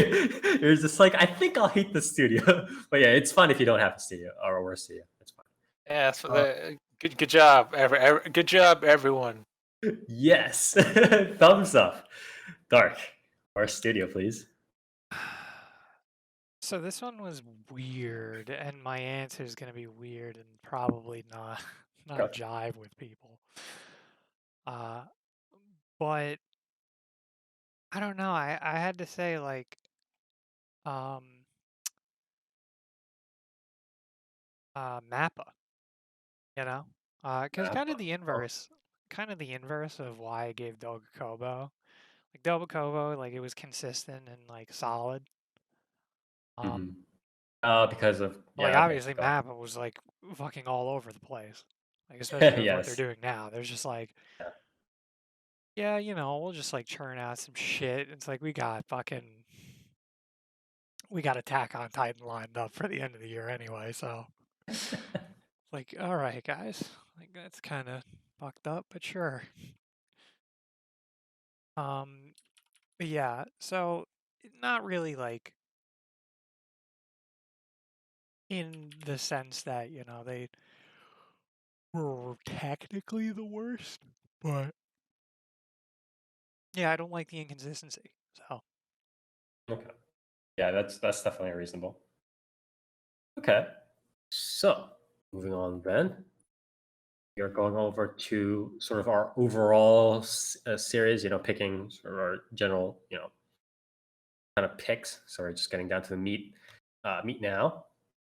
And it is, or rather, we start off with most overrated series. I think for those of you who have been listening to me this past year, it should have one or a couple of series should probably stick out, and one of them is predictably my most overrated series, and it is Tower of God. Tower of God, obviously, a fan favorite of many people around the world, but obviously it doesn't hold up audiovisuals wise, and hate me all you want, but I just don't think it was. It kind of crumbled past the initial premise, I want to say, and I read the original. It's the freaking coolest, most awesome, most freaking epic webtoon ever made. If you don't watch Tower of God, you're gonna kill off Korean animation, okay? Koreans will never make another animation again.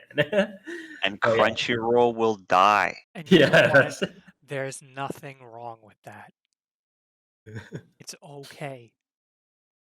Jeez. So, Tower of God gets my most overrated series. I think it's not even just based upon the audio visuals, but it's just I just don't think the original material was particularly that good to begin with. Again, and it starts dragging out way too long. Just immediately past the first couple of, kind of like the first arc ish, and I'm not too fond of where that series went, is going wherever. So that is my pick. Nier. So this is always a pretty fun award. It's also an interesting award because we're not just necessarily listing bad series. We're listing series that we think are freaking not that good. It can still be a good series that like we can think that it's a good series, but there has to be huge delta or difference between what we think of it and what everybody else thinks of it. That's the big thing. Yeah. You see, for me though, I think this series sucks. I think my series is not That's good. fine. I think my series is bad. That's fine. But yeah, this is always a fun award to give out because I feel like this year it was a lot more interesting too because we have the fun and awesome Crunchyroll originals, right?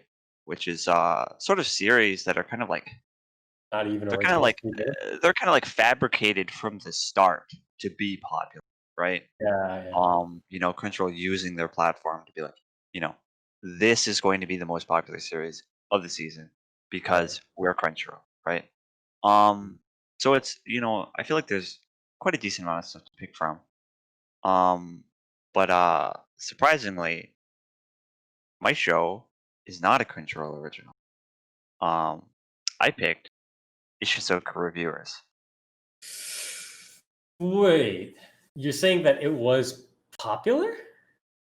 Yes. Yeah, it Yes. was, bro. Yes. At Ishizoku least Reviewers for like was a month or two. for the season it came out, it was Initially, it was that full. immensely It got like okay Um, review. Yeah. because of the controversy, right? Obviously, I forget who picked it up again. It was Funimation, right? Yeah. Yes, it was fun. And they subbed a couple episodes of it, and they're like, "Wait a minute, this is This pornography." sex, yeah.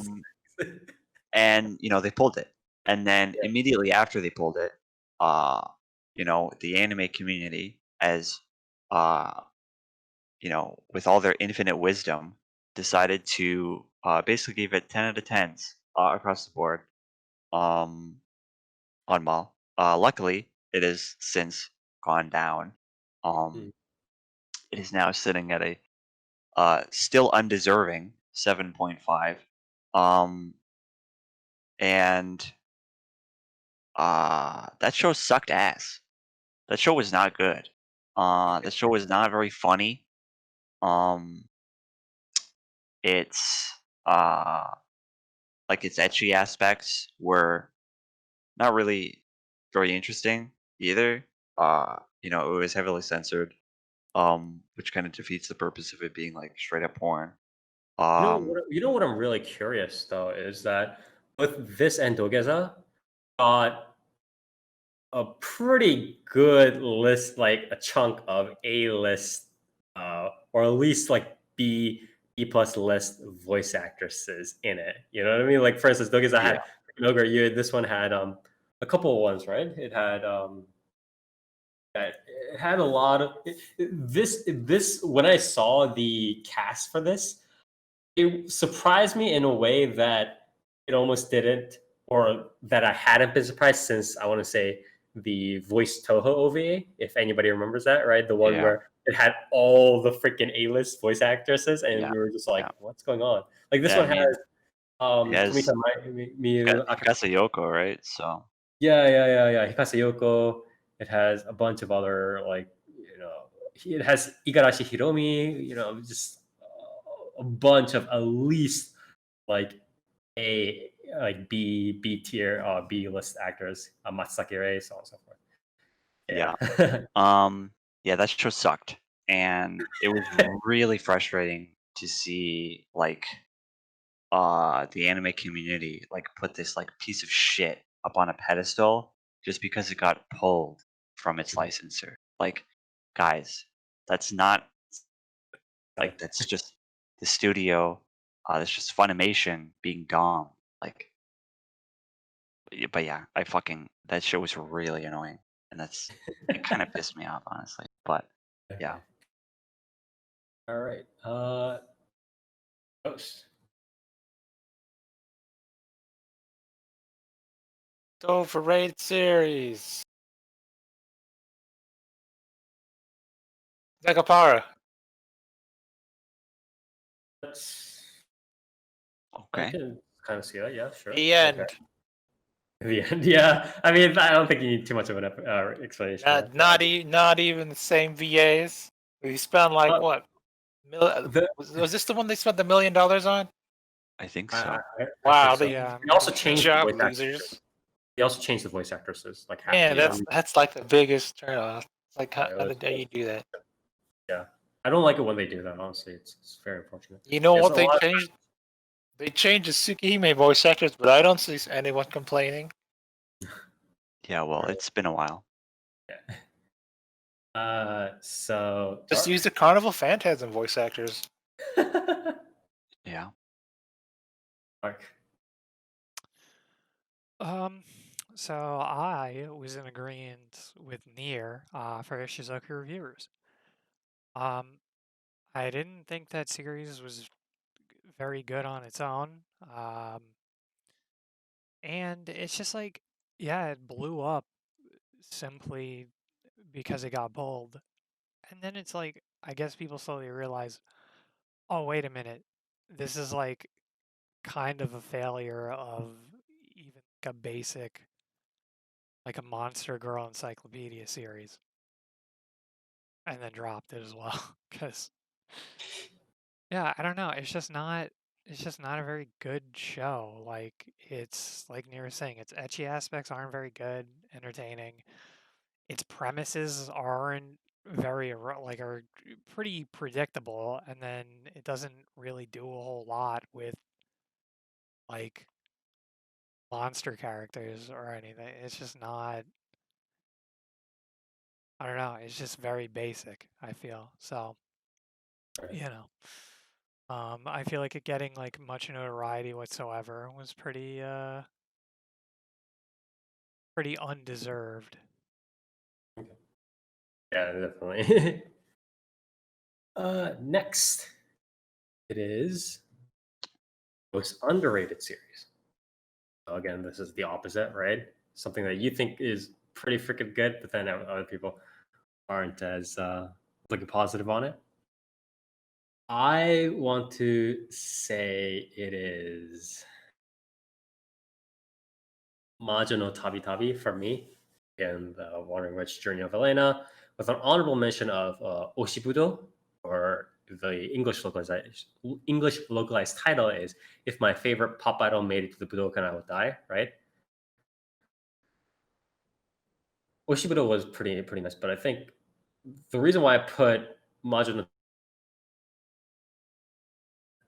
I mean, nobody's here saying Majo no Tabi Tabi sucks, I think, for the most part.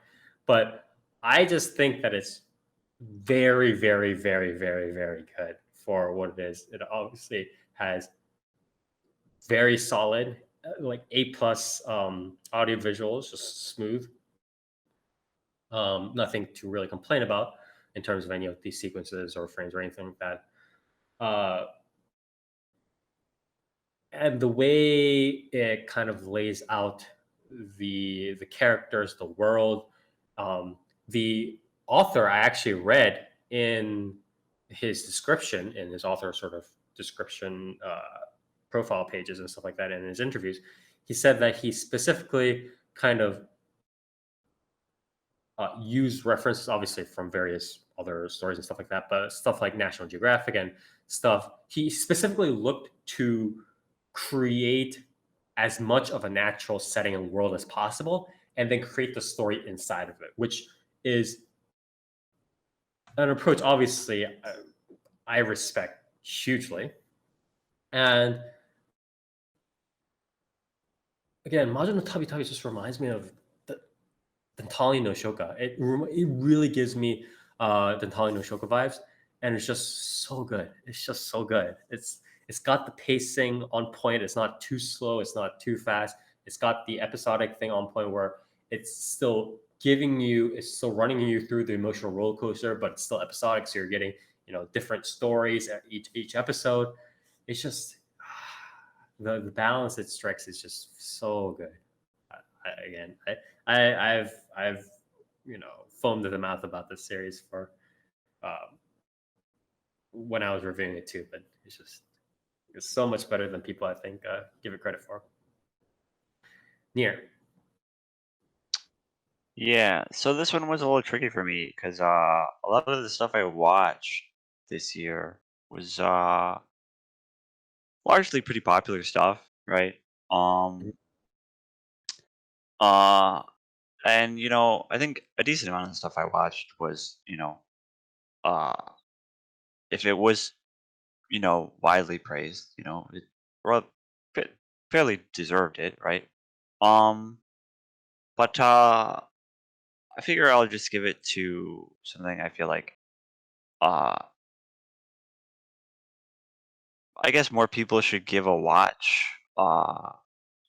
Despite initial appearances, right?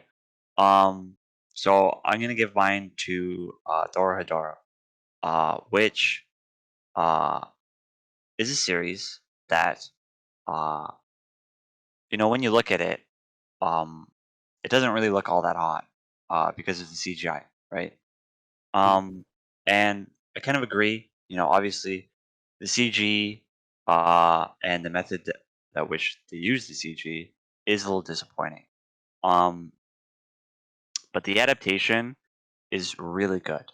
Uh, and you know the way that they animated the series, I think for what they did was, you know, I think it's a decent job, considering.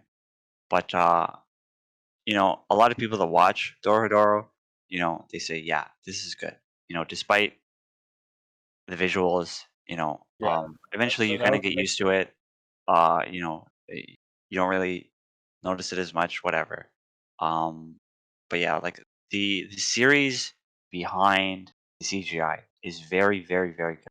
And pretty much everybody that's watched it has been like, yeah, this is like solid to like fucking awesome, right? Um, so I have to give mine to Dorohedoro, mostly just because I feel like it deserves more eyes than like what the cover gets it, right? So right, right. Okay. Toast.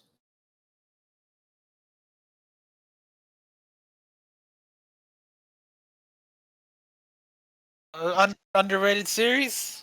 yep, You Yes. know you know no you know there was no Tsukihime anime, right? Yeah. yeah. Anyway, um, guess I'll give it to Dragon Quest Dino Daiboken. No one's talking about it. It's really good. Only the old guard of anime watched it, know what it is. Yeah. None of you shit. Not even none of you know what it is. Yeah, I've never heard of Yeah. Dragon Quest. We apologize. We never heard of what that game is. Dragon Quest was only popular twice in its lifetime in the U.S. with And the with US is the only thing that matters. That's true. with with what Dragon Quest 8. Then everyone's like, "That's cool." Then they forgot and they were like, "Oh, Dragon Quest 8 is the best game on the PS2," and I'm like, "Have you not heard of 7?" And they're like, "What's Dragon Quest? What's Dragon Warrior 7?" And I'm like, "Okay, dude, whatever." Then they're like Dragon Quest 11, and everyone's like, "Oh, I've never heard of Dragon Quest before."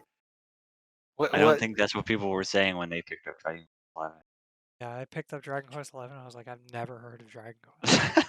11. They're like, I "I've don't never heard of Dragon." understand what Is compelled me this to buy new? this. Is this new? Is this a new Final Fantasy game? And I'm like, yeah, sure, okay. Oh, it's a new Final Fantasy Oh, game, but it's got Jesus. Dragon Ball Anyway, characters in it. That's crazy. yeah, maybe it's because it's an old remake, but no one's talking about it. It's got great visuals, fantastic set of characters. Dai was in Jump Force, Man, I bet that was everyone's first introduction to him. They're like, hey, there's a Dragon Quest character in a Jump Force. Or should I say, people's first introduction to Dragon Quest was in Smash. They're like, who's Hero? Who's Hero from Dragon Quest? Let me check this out. There's an anime. I don't recognize this guy. Where am I going with this? Check out Dragon Quest Dino Daiboken. It is one of the pinnacles of 80s anime, 80s, 90s anime. That it's among one of the greats. Really? Why not check it out? JoJo was in the 90s. It got popular. Why not Dragon Quest? Okay. Yeah. All right. Mark? So I was kind of torn on this. But I think overall I was going to choose, like, I was torn between like Somali and Decadence, just because like I feel like Mm. no one's really talking about either of them, and they're quite good. I felt like Decadence especially would be more popular. I That think said, Decadence flew under the radar a little bit more than Somali. yeah, for sure. And I also think to a lesser extent as well, Akadama Drive was also kind of like flew under people's radars. Um, haven't seen much chatter on it, which is unfortunate because they're all quite good. Yeah. But yeah, Unfortunate. I think overall the most was probably Decadence, like just kind of scooted under. Yeah. Okay. Next, we go on to our best pleasant surprise and biggest disappointment. This is just sort of a much more individual kind of thing. It's not really dependent upon, what the community thinks or whatever. It's just us. We saw the series and we're like, and then we're like, oh, that's actually pretty nice. Or we were really anticipating the series and then we slapped in the face with a huge rubbery dildo. Is what I want to say. So first off, the best pleasant surprise, and this again goes to Majin no Tabi Tabi. It's pretty much the same thing as what I talked about in the most underrated series. I haven't felt this way since Tantali no Shoka about a series. An honorable mention goes to Toni Kakakawa, Fly Me to the Moon. I thought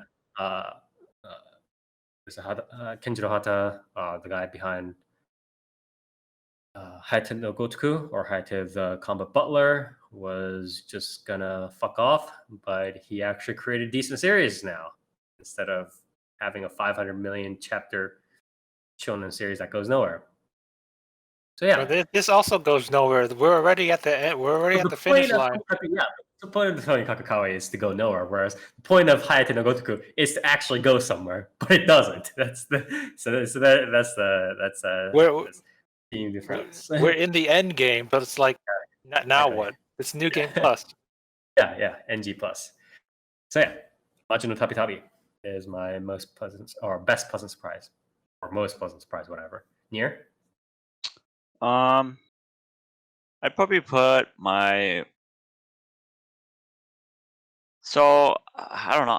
I feel like I wasn't really surprised by too many series this year, because a lot of the stuff I was anticipating was either like solid or shit, right? Right. And then a lot of the stuff that I kind of watched on a whim was just like, yeah, that's pretty good. But I guess the most standout one would probably be Chibaku Shonen Hanako-kun. You know, I'm pretty sure when we covered this in the previews, I was kind of just like, yeah, I mean, the art style looks kind of cool, so I'll watch it. But I was decently surprised by how much I like the comedy, how much I like the characters, and yeah, I mean, it's a solid show. It was good. I liked it. Ghost.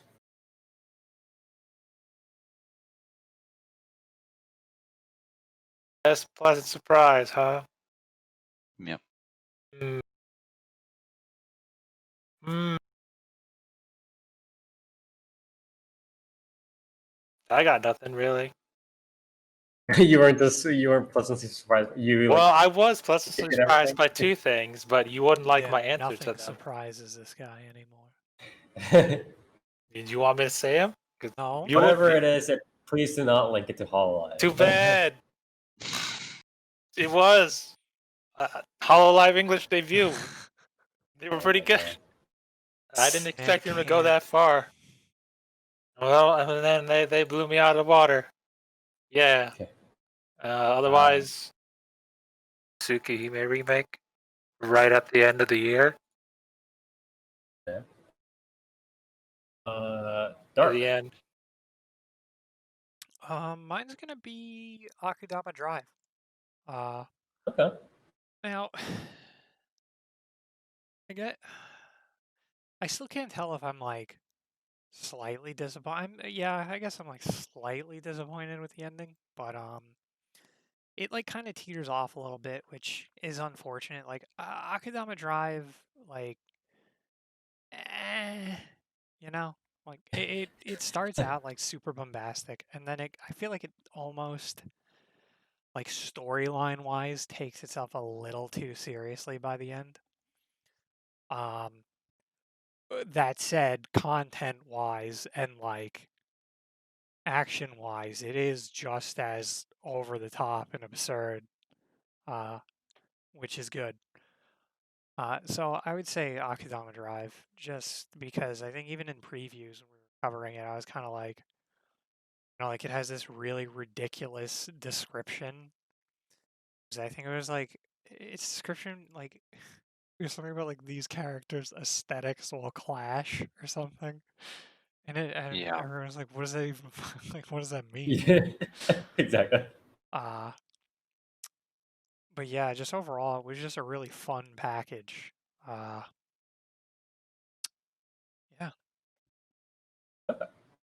And obviously, just as we have our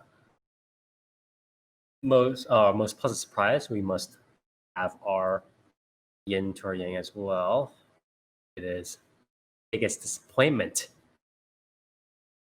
And I think for anybody listening in on the podcast in the past couple of weeks knows what series I'm going to list out in these next few words, sentences, whatever. It is The Day I Became a God. Kami-sama ni What? Natari. What? What? What? Impossible. The funny How thing could is, you hate June Maida, Spire? Do you not I like want- Little Busters? I want to say one thing. Like, I don't like this series, but Spell. it's one. It's one us. But it's I saw I saw the reviews on Mao that was just like, oh, Jun might have failed again. He should fucking just hang it up. Just what? Why did he do this? Blah blah blah blah blah, and like all these negative reviews, right? Just 5, 4, just 3, 1, 1, 3, 5. Like all these bad reviews. And I'm thinking, it's okay to hate on the series, but you guys can't be, you know what I mean? It's like you guys gotta be a little bit consistent with your standards, right? You can't hold Jun Maida up to this high of a standard and then turn around and be like, yeah, I think Quintessential Quintuplets was the best series I've ever watched in my life.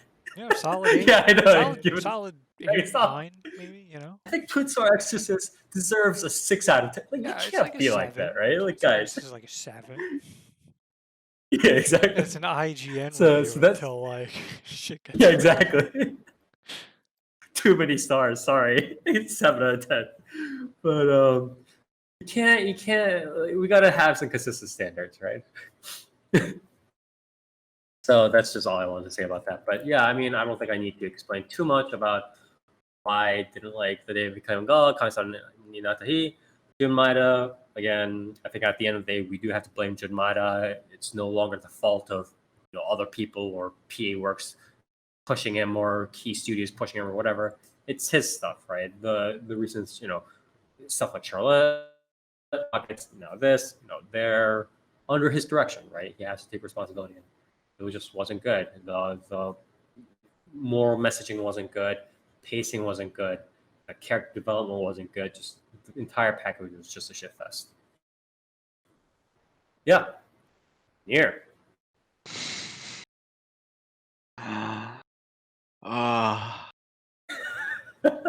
Can I take a guess as to what you might which series you might be talking about?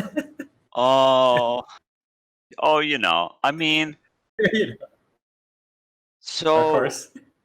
this year was pretty disappointing. I think.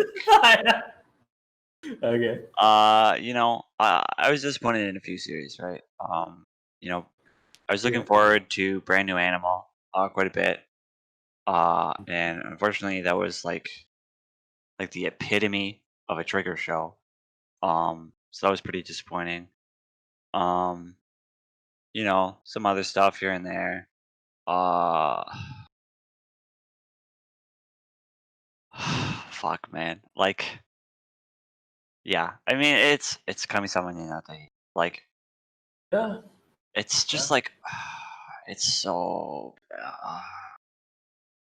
Yeah. It really sucks, man. It's like, Yeah. every time it comes up, you're like, I want to believe, like something good, like has to happen here, right? But then you hear these premises, and it's like, oh, I don't really like the sounds of that, and then it's just like, fuck, dude. I just want Yeah. like I want like one more, just one more before like I don't know. Before Jemima hangs it up for. Yeah, do, yeah. I want one do more. you think he can capture? Do you think he can actually capture lightning in a bottle twice? With with the support or without the support of the people close to him, Naga or whoever, right? Um, I think it's possible. I think he needs to take a different approach, though. I think he really needs to stop with this like something big is gonna happen, and Again, Urobuchi approach.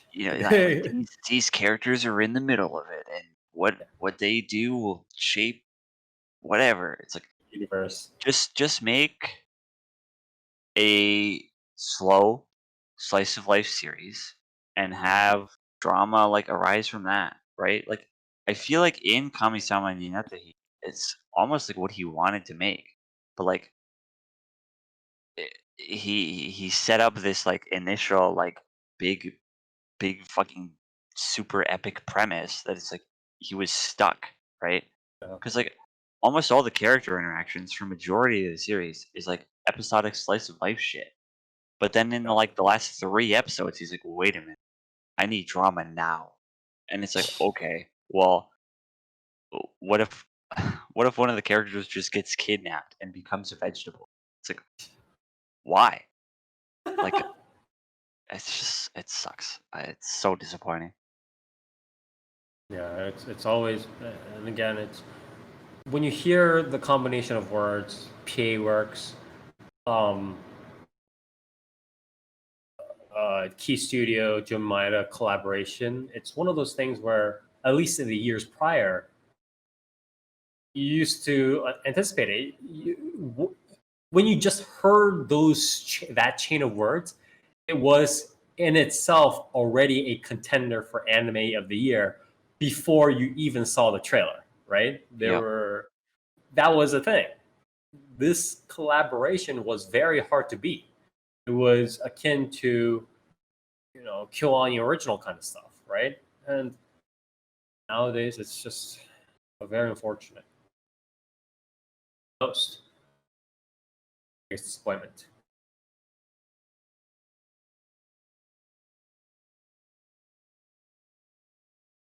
Biggest disappointment.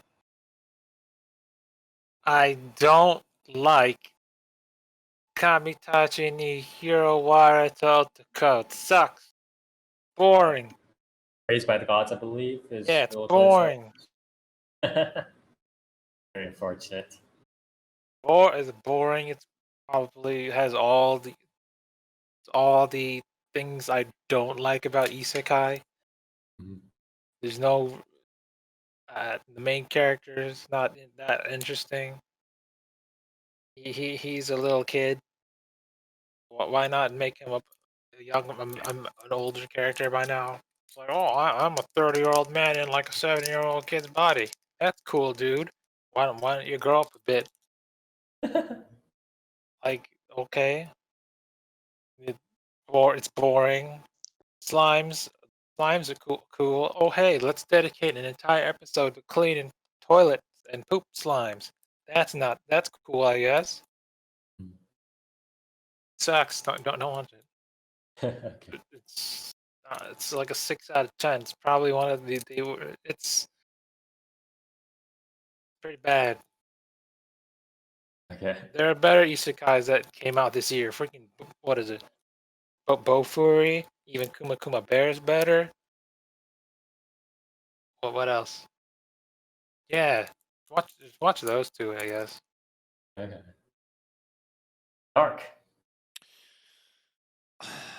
So mine is an interesting pick for myself,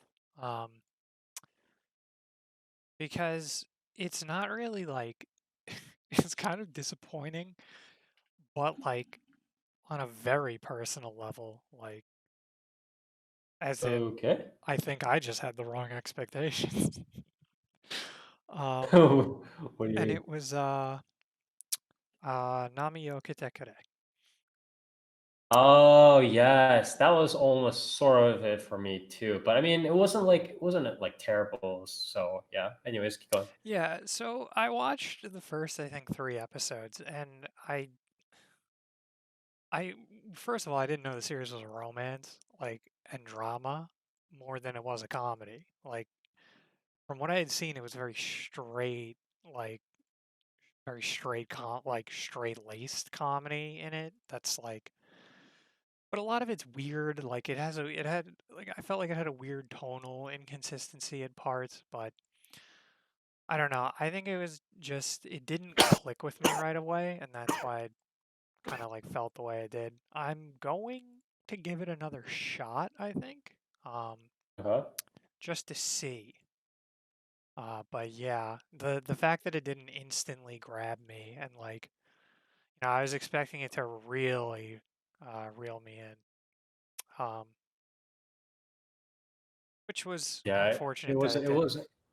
Yeah, it was. It wasn't as big of a hit as we thought it would be. Although it had the all of a sudden. It almost felt like, kind of felt like working. You know what I mean? It kind of felt like working, or one of those sort of older, kind of slower paced at your job kind of service, or what is it? What's the Office spinoff? That's like a spiritual successor of working. Servant service or something like that, or Um, servant service. I know what you're talking about. Servant I mean, service. Servant Service is a series. I just don't know if that's the Yeah, series you're no, that's talking it. about. Yeah, so it kind of gave me like servant service, or like maybe even older or something. I wouldn't say like Durarara, but like just like an older kind of series vibe. But unfortunately, it never got rolled out very well. Yeah, I think I'm gonna try and complete it just to see, but Mhm. I thought it was gonna be something along the lines of like very absurd humor, but Mhm. as it had turned out, none of that was like reality in the show. So that it kind of soured it for me, but I guess there's some hope.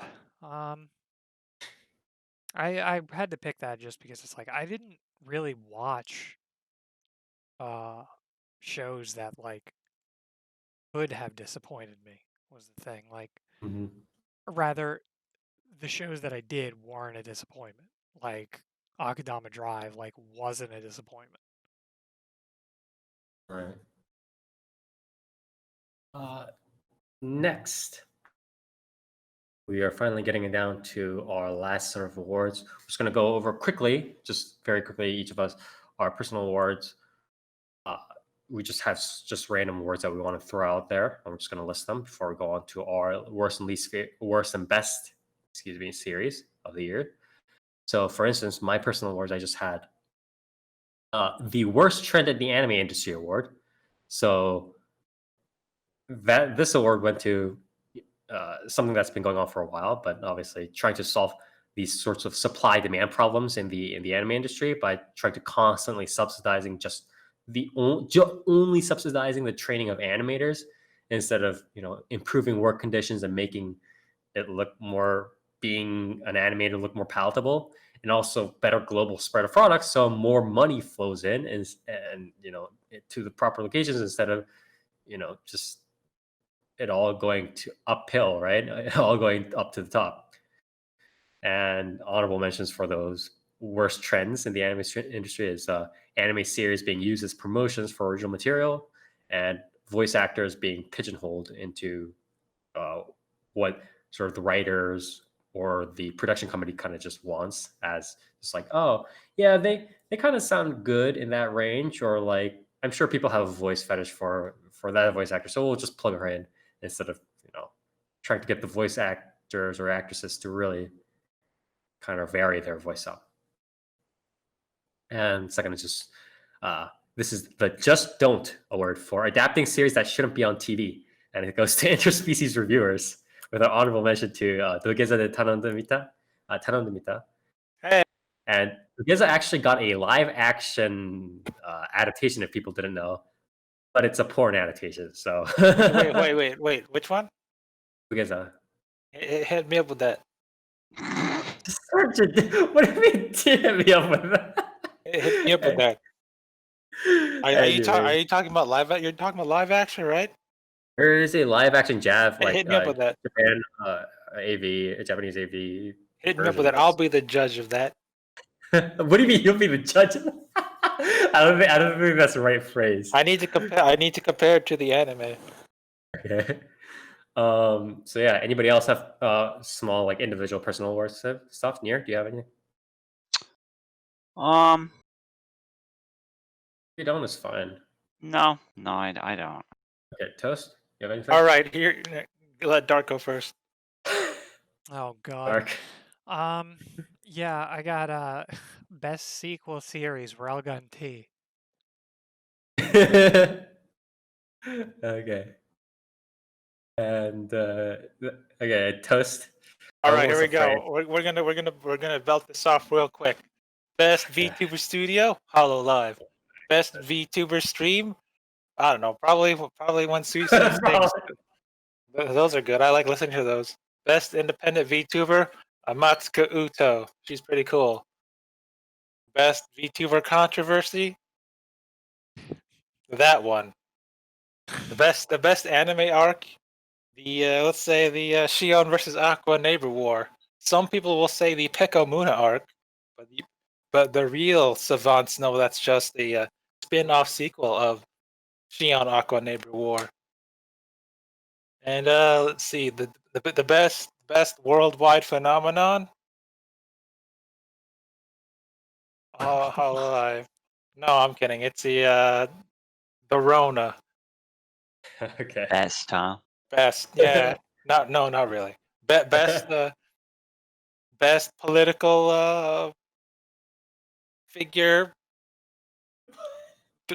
Donald Trump. Donald You see his tweets? Wait, Okay. no, we don't endorse. I know. His tweets are. I don't. His tweets are the hour-long best. phone call to a Georgia secretary. Okay, we're getting off. Best dub in anime. Yakuza 7, like a dragon. It's actually pretty good. Okay. Alright. Best movie? I wouldn't know. I didn't watch any movies. I wouldn't know. I didn't watch the best movie of the year. Yeah, exactly. I didn't get to watch it. Don't look Oh my god. That's. I had one more. No, I'm good. Yeah, that's all. Okay. So then we'll move on to our worst and best series. So I don't think these need any explanation, right? Any forewarning. So we'll just get right onto it. Worst series for me. Drum roll. And it is Noblesse, with an honorable mention to Zibiot, or whatever, however you call that freaking series, Zibiote or whatever it is. I'm pretty sure it's Zibiot, but it does go to Noblesse. With all, obviously, the whole, like, you gotta watch the OVA from however many years ago to it's, you gotta watch the OVA. This is the webcomic one. I'm thinking of Black Butler. Whoops. No, You're I don't think Black Butler, like, as much as I meme about Western female otakus really liking Black Butler, I would never put it as like a least favorite series. I don't know, Spire. Worst. I thought you were talking about best. Whoops. Oh, it's worst series. I'm like 5 minutes ahead of everyone else. I would Whoops. put worst series last. That would be like that would suck. That would be such a downer. It's like I really like this series, but fuck this series. And that's the end of our podcast. Jesus. Says the man Anyways, who has call outs at the end of podcasts. Yeah, exactly. Call outs are pretty funny though. You gotta admit. But anyways, worst series goes to Noblesse. Noblesse is. I don't think we need. Why do you hate Korea, Spire? I just hate everything Korean. Sorry, guys. That's the real reason. But what Nier's covered during his review of Noblesse pretty much sums it up. It was just aimless. It's just the slight sort of inkling of aim, the minuscule microscopic components of aim that it did have was pretty much the whole, oh, he's a vampire / bloodbender that can do whatever the hell he wants. Yeah, And but he doesn't do anything. but he doesn't actually do them. And then obviously the cherry on top was the fact that this version, the 2020 version of Noblesse, is actually covering starting from the second arc, not the first arc of the story. And the first arc, you needed to watch the OVA or the ONA, the original animation, I believe, that was made. How many years was it made? I think it was in 2016. It's like 4 years ago. So if you Yeah. didn't watch that, it sucks to suck. So Yeah, and I didn't watch that, by the way, so I mean, had no I think idea that's what the was going standard on. reaction to it. It's like you shouldn't be like, by the way, we're doing an actual legit anime adaptation of something.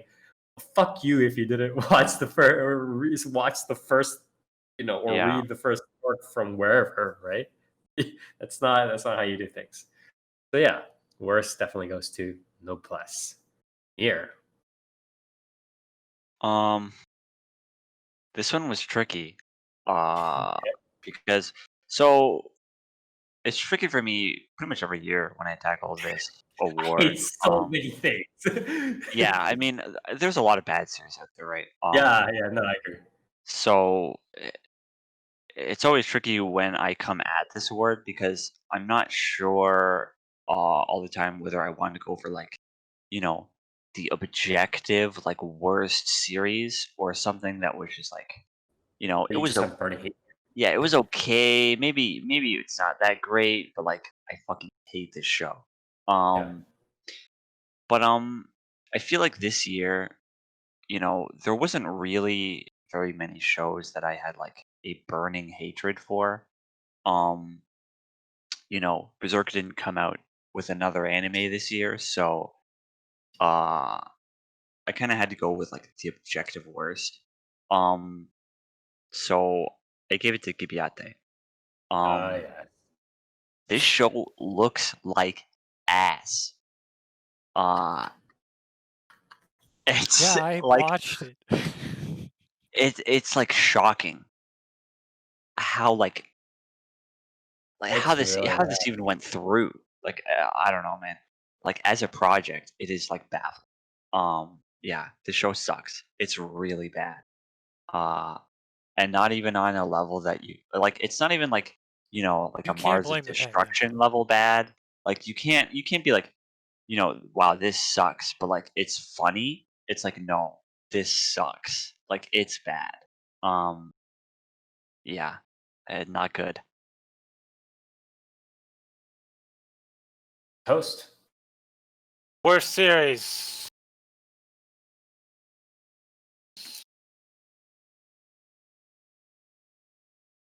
Yeah. Yes. I really, the more I think about it, the more I don't like it. I don't like Kamitachi, blah, blah, blah, blah. It sucks. I still can't forgive it for the whole the poop slime arc. How can you work off Slime Tensei and make an even worse slime trainer manga anime LN? Even Deki Sonai no Monster Trainer better than that. Dragon Quest has a slime. That's good. Even this other crappy isekai, Tensei Kenja no Isekai Life.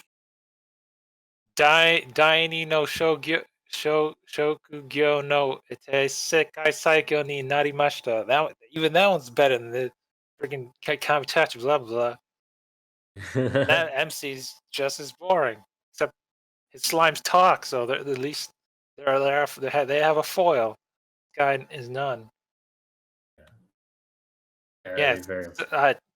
stop making me think about it. I don't like thinking about this series anymore. Stop making me compare bad isekais to each other, says Toast. Mark. Yeah, so I kind of was like, I don't know. I had two lined up because I couldn't really decide. They're all just so on bad. how to approach it, like the way Near Uh-huh. did, or but I'll do different in that case because obviously it's like if I approach it the same way, like it would go to Gibiate. Like I watched 3 episodes of that shit. That was insane. How like fucking just nothing the series is like from every angle. Yeah, so instead I'm gonna give it to Mao Gakuen. I watched Hey, I 3 like that episodes of that. series. I don't like it. I don't like it. I hate the main character. Like, I fucking hate it. I hated the first episode. I hated the second episode.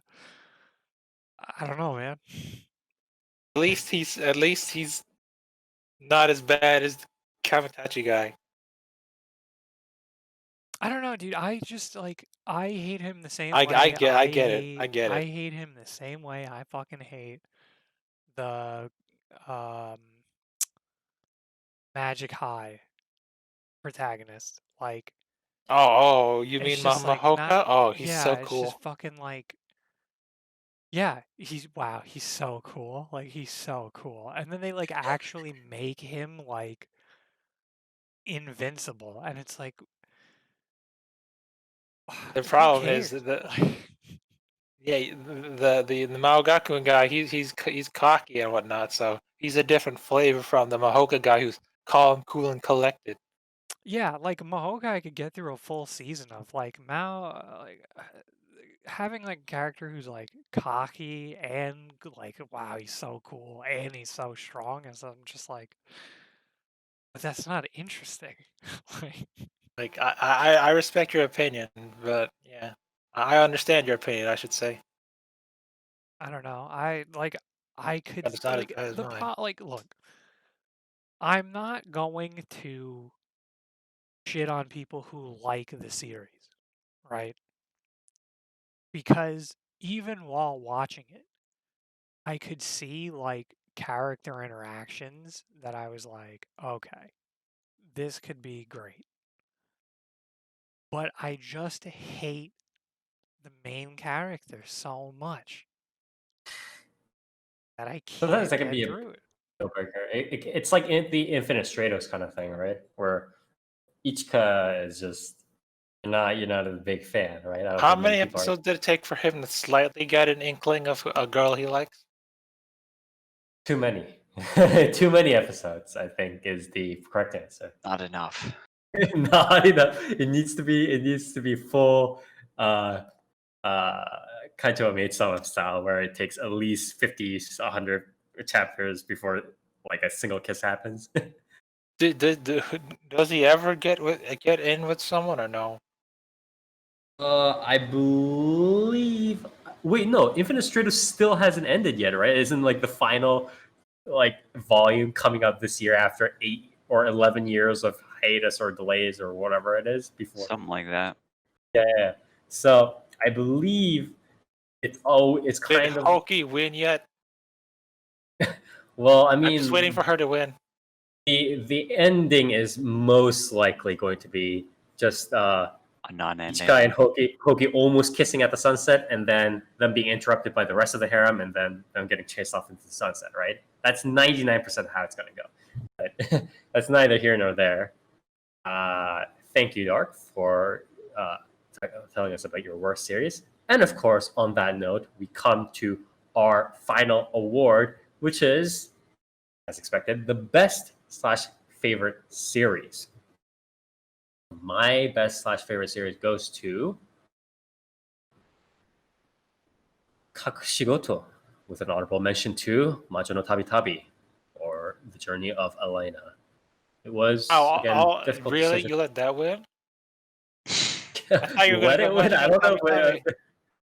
Well, yeah, that's so. Majo no Tabi Tabi ultimately became the bridesmaid for me. You let a second Nier series beat out Majo no Tabi Nier Tabi? series. Yeah, they just duked it out, and it's like, sorry, bro. You let Nier, he Damn. took your Zetsubo sensei away from you. So it was a very hard pick. I do like Majo no Tabi Tabi a bunch, but I think just in terms of pacing and how the message was delivered, and just the overall emotional sort of how the emotional message was kind of sent in and how it was kind of fed to me. And it wasn't just like, oh, here's drama in one episode and here's drama in the other episode, or okay, there's slow slice of life going on in episode 5 and then suddenly everybody dies in episode 6. It was a very sort of smoothed out, well done, rationally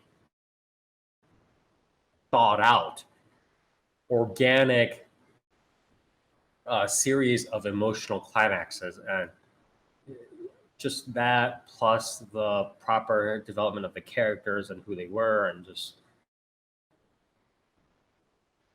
it was a very good series. Yeah, it's hard to describe the sort of I mean, it is cheesy. Again, I'm not going to deny when people are going to tell me, oh, it's just the main guy is just sacrificing himself. He's aloof, or he's hiding but he's secretly the good guy. That's pretty cheesy. I agree it's cheesy, but it was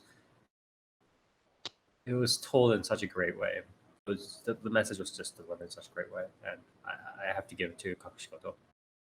Here. Yeah. This one was hard. I feel like for the past few years, my pick for like best favorite anime or whatever has been pretty easy. A lot of these years, something has come out that's kind of just like, At least you didn't have the year where it was so bad. I think I said this in the chat earlier this podcast.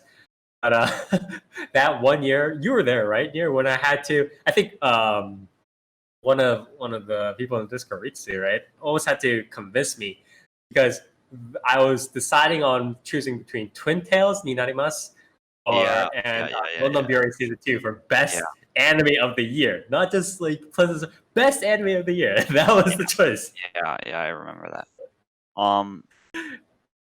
Yeah, I mean, it was a decent year, but these last few years, basically ever since Hoseki no Kuni came out, Oh shit. I feel like these last few years, right? There's always been that one series where it's like this is like the one I pick, right? But this year I didn't really get one of those. Which is fine. I mean, not every year can have like a series that fucking you fall in love with, right? But I gave mine to Eizouken ni wa Te wo Dasuna. Yes.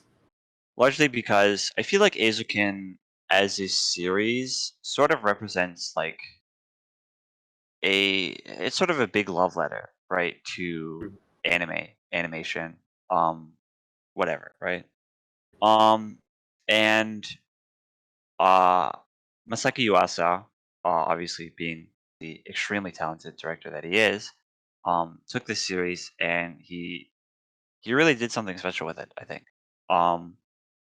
Obviously, I feel like Eizouken is probably one of the more normal series he's done, but obviously he still has his quirks. It's a very unique series. The cast is obviously super strong. Um, and yeah, I just feel like when you're watching it, you can tell that the people behind it are passionate about animation, right? Um, and it's just nice to see that in the series. So for me, Right. there were a lot of good series this year. Um, but I'd have to give it to the Eizouken. Uh, I'd probably give honorable mentions to Kakushikoto. Um, Mhm. maybe to Jujutsu Kaisen, but I'm not really comfortable saying that until it's finished. Yeah. Okay. Thank you. Toast. All right. So let me say, my choices were Shin Sakur Tyson, uh, Yashahime, Dragon Quest, and Pre-Connect. Those are all good, right? Yeah, Gonna, yeah. yeah, really cool. Also, I had Okay. I also had Gleipnir up in there Late, yeah. Oh, okay. because I watched it with Matsuri. That was cool. That was a wish. That was a wish fulfillment. I mean, Okay. because Um, it's like, wow, can't believe I'm watching an anime with Natsuhiro Matsuri. And I was like, oh, wow, I've fallen that far. Then I was like, that's cool. and then you accepted you went from the depression stage to the acceptance stage in 1 second. Jesus. But Anyway. yeah, so I'm gonna. But then freaking s- s- Saint Mason came out. And I was like, damn. Two, that 2 minutes is like the best 2 minutes of Fate anime that I didn't get to watch this year because of circumstances that I'll ever get. So yeah, that was cool. Pretty good. Pretty good. But And I'm gonna what? oh, sorry, keep going. But I'm gonna give it to actually I'll give it to Arte instead. Or Arte Fart Art yeah Arte. Arte. Yeah. I like that show. Okay. Okay. It's like it's got good, it's slow, it's got good characters, a good setting. Fun it's pretty mild. No real it's not action packed shonen like I usually pick because I couldn't get any this year. So whatever. It's simple slice of life. I like the main character. She's interesting. Um, I basically consider it Violet Evergarden without the melodrama. Okay. So it's a happy series. And this entire year, good. Y'all should check it out. All right. And last but obviously not least, Arc. I mean, you know. This was tough-ish. It was kind of a toss-up between. I mean, not even just a toss-up between two. It is a coin flip between two for me, and it's Somali or Azoken, and I Mhm. really can't go one way or the other, to be honest. Somali's like just overall presentation and like cast of characters that they meet was awesome, and then just not really retreading ground with um Azoken, but just like everything about that series I really liked. So um but yeah, I mean if if I was including sequel series, we all know what it would be. But I didn't do that. So Yeah, I mean, just both of those series were really, really, really good. Yeah, I would definitely plus one on. I mean, both Somali names are good, to be quite honest. So yeah. And with that, we are finally at the end of our awards show at the end of the end of our year officially. Although obviously this is done on the 3rd, the 4th of January, so it's not exactly we're the timing is a little bit off. Yeah. Before we wrap up our podcast and head off again, we're doing back to back to back episodes podcast. So next week we'll also be heading straight into our winter 2021 season. So it's going to be a busy 3 weeks. So Wait, we're starting the next week already?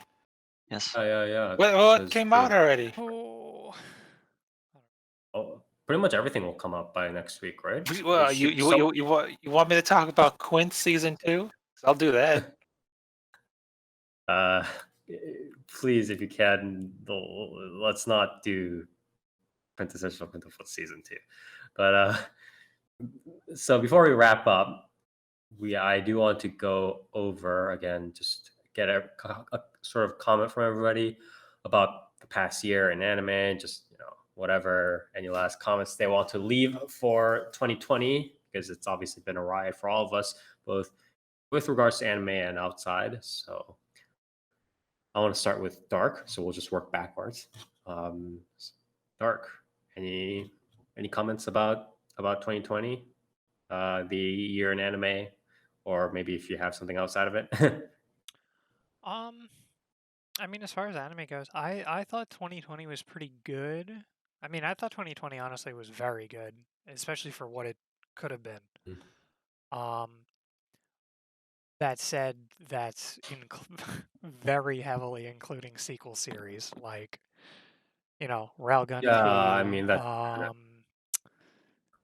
What do I want to say? Railgun T, Fire Force, Kaguya-sama season 2. I think like what the hell was another season 2 that came out? Or season 3? Yeah, like Golden Comedy season 3. Trying to think of what else. Fire Force. Did I not say Fire? I thought I said Fire Force. But yeah, Fire Force season 2, season 3, right? I think it's season 2. Season 2. Damn, a lot happened in that. But yeah, like overall, I feel like the sequel series kind of carried it for me, especially towards the latter end. But yeah, I thought overall it was good. It was honestly kind of a miracle for Yeah. what the year's been. Hey, outside of anime, recently finished Mando season 2 with Nier, so that's kind of like got me, like, I don't know, that shit was so good that I'm just like, fuck, I had trouble. That's why, honestly, that's one of the reasons why I had trouble, like, deciding shit, that I was like off the high of, damn, this other series I just watched was really, really good. It has nothing to do with anime. Okay, so host.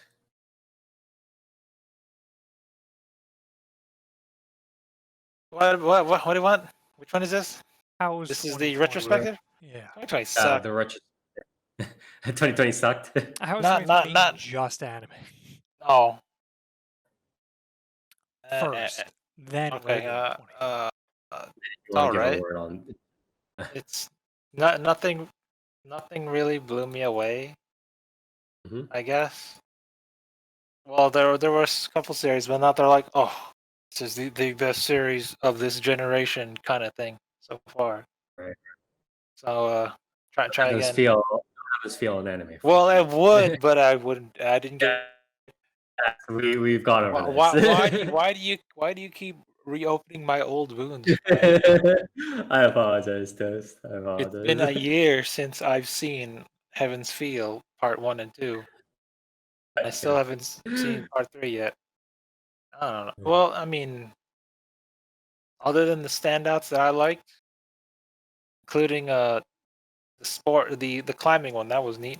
It's pretty average in anime.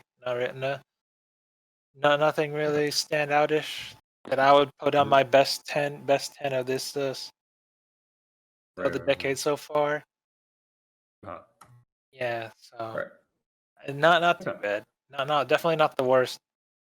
Right. Worst Yeah, year no, in we've anime. definitely had worse years. For sure, Yeah. we've had worse years. What like what? What year was a bad one? 2 years ago or 3 years ago? You'd have or- to. I think 3 years ago, like Yeah, really fucking dry. there was a little bit of a drought a couple of years ago, and then I think I don't know. 20. I think you're talking about the same year that Fate Last Encore came out, and that And saved that me. was shit. Yeah, Yeah, and it was a it really dry was. year, if I remember But correctly. it also saved me. So I think yeah. I forget. There was like the year before or after Hoseki no Kuni. Oh, I right. remember because I think that was part of the discussion, like when me and Nir were doing it, like the year I think before Hoseki no Kuni. I mean, do we have this discussion during our 2016 was okay. I mean, it had bangers, but a lot of it was kind of just like, yeah, JoJo came out, like 2015 Psycho came wasn't out, and it was like, okay, sure. 2015 wasn't that great, except for maybe like Blood Blockade Battlefront, right? Like Yeah, what else? 2015 was kind of flaccid. But Dragon Ball Super Broly, was that 2015? I Hell don't. no, are you No, that wasn't that That's long 5 ago. years ago. Oh, that was That was like Toast Yeah, is yeah. becoming an That was old like man. Dude. last He's year. like he's getting his time left. Dude, fucking Charlotte came out in 2015, Oh. bro. Like, Dude, we're Dragon Ball, all like, Dragon Ball Hold on, let me Super look. wasn't out. Kantai Collection, Saikano. Oh, I see where this is going. Yeah, this year was pretty bad. 2015 was pretty bad. Yeah. So, yeah. anyways, Danmachi. Oh, yeah. This is just Nier? April. Nier was you were going on with your I mean, is Toast done? Yeah, I'm done. oh sorry. Okay. Yeah. So sorry for that. But yeah. Year in review, huh? I mean, I feel like if I could summarize this year for anime into like a word, it would probably be safe, right? I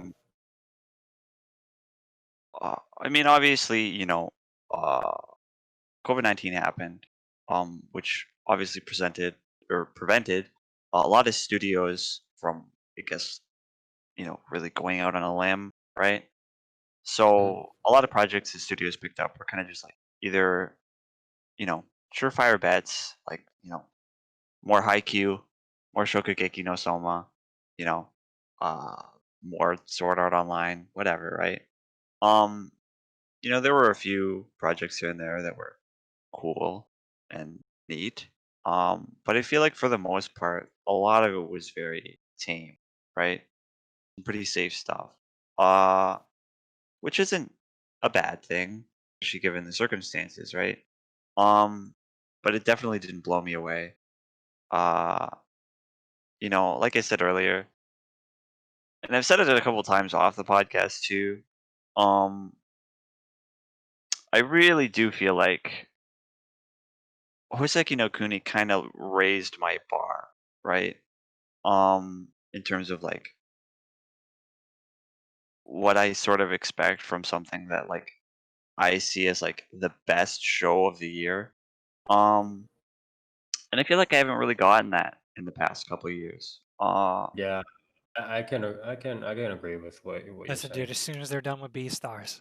As soon as they're Yeah, done. I mean, maybe, but I mean, like, I do, I feel like it's sort of unfair to expect it from this year, of all years, given what's happened. But I do think that it's fair to expect the industry to push out at least one series that really pushes the envelope, right? Like really tests the limits of what like anime as a medium is capable of doing. And we didn't get that this year, which is unfortunate, but understandable. Uh, but yeah, I'd say this year was solid, but it was very safe. Yeah. You know, definitely a lot of good series that are very watchable, right? But nothing that's out here being like, yeah, I can see myself putting this on a top 10 list, you know? Right. But yeah. Okay. I honestly, this year was pretty safe due to the circumstances. So 2021 is gonna be a bum rush for me because in the first month alone, 7 isekai. It's like expect me to watch 7 isekai and Hololive in one season alone. You're out of your mind. Okay, so I guess I'm up last, and uh, I, I think this year again was I pretty much agree with. I mean, most of what everybody said before me. I mean, I for all our heated discussions and what the different series that we like, we all kind of hold pretty similar values on what's good anime or what's been happening or stuff like that. We're all pretty like-minded. We're not you know insane people. We're not those people that are like, yeah, definitely Amelia is better than Rem kind of people, right? And Wait, or even wait, what? Rem? in ReZero. Oh, I thought you were talking about Amelia Watson for a second. Whoops. No, no. Because she was. Toast, Please, Toast's this is an brain. anime podcast. Toast's brain is actually like leaking out of his ears. I'm not gonna lie. Uh, Amelia Watson been streaming her super chat Sundays are always like 7 hours. So Oh my I've been god. listening to that for the past 7 hours.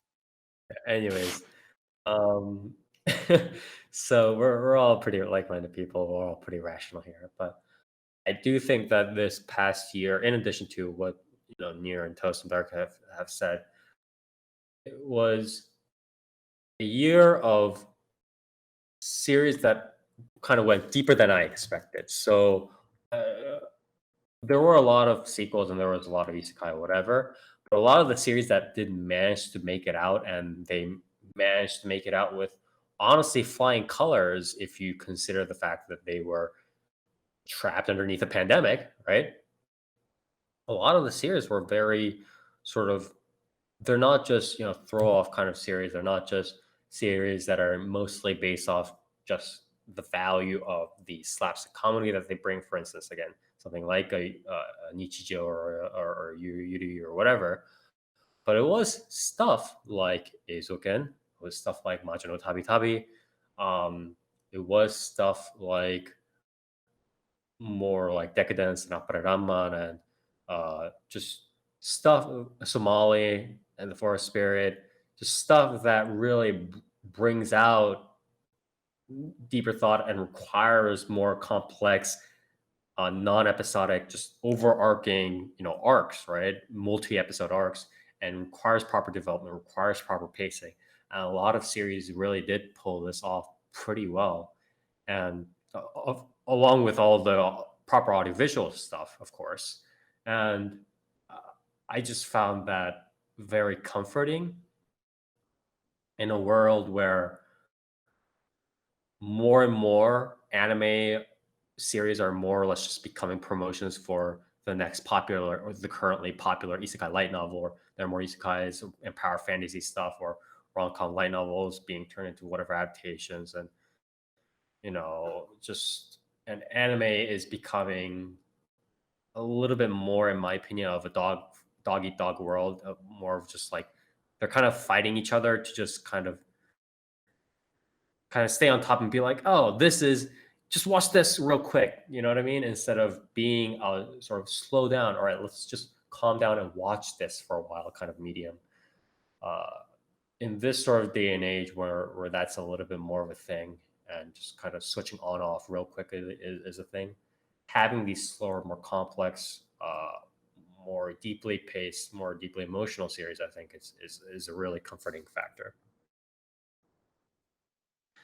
And if it got the commercials on the horizon and you worry about these guys, yeah, that's true. I mean, there's a lot of dangers out there. Looking back upon the year in general, again, it's been on everybody's minds, right? The pandemic, so on. It is. I'm really, really, really, really, really glad that everybody could make it all out, or most of the people, most people, for the most part, could make it out pretty safely. Again, there are obviously many people who are hurt economically, physically, whatever, by the pandemic, but for the most part, I'm glad we made it through 2020 all right. I'm glad that for the viewers out there and podcast members here near Toast Start, I'm really glad that we made it through safe and sound throughout 2020. And again, I do say this every year, but I do mean it. But I'm really glad that I could spend a year, even if we're not, watching all of the anime in the year and just being like, just did you watch this isekai? Did you watch that? Short or whatever. Even if we're, cherry picking a couple of series each season and reviewing them, going through them properly. I am glad that we could. At least I am very glad that I could spend this year, again, with the viewers out there, as well as with my podcast comrades, Dark, Nier, and Toast here, just talking about anime, properly discussing it, and just, going through the motions, right? So, I just want to take this time to thank you guys. Thanks, Nier. Thanks, Dark. Thanks, Toast. I love you too, bro. Yeah, whatever, dude. For taking this time, spending another year of anime podcasts, anime reviews, talking about what's good, what's bad, watching, crying, laughing, losing 50 pounds, whatever. And wait, you lost 50 pounds? Yes, I've lost 5 billion pounds, mainly because of the day I became a god. But anyways, again, He hasn't eaten since. Thank you, everybody, for sticking through with us. I truly do mean this, every year, and this year especially as well. So yeah, with that, we are done with 2020 for real. It has been episode 161 of 4PlayerAnimecast, and we will be back with you guys next week. And back stuff where we're going to just jump right into the winter 2021 season and see where it goes. Hopefully, cross our fingers. Again, in our previous shows it was pretty decent, but hopefully things go well. Right? It's Japan, so premises can just drop like flies. But yeah, if you like what we do, please check us out on twitch.tv/4PlayerAnimecast. That's with a numeral 4. On our Twitch site, where we live stream our podcast every other Saturday at 10 p.m. Eastern Standard Time. And we talk about the latest and greatest in Japanese animation, anime, manga, light novels, web novels, visual novels, and so much more. So we'll record our podcast here, put up on VOD format so you can watch it, put it up on YouTube as well. You can choose whichever format, check it out, whatever. So follow us on YouTube as well. Follow us on our social media for updates and information on Facebook, 4PlayerAnimecast, and on Twitter, our handle is @4PBAnimecast, again with the numeral 4. And with that, we'll see you next time.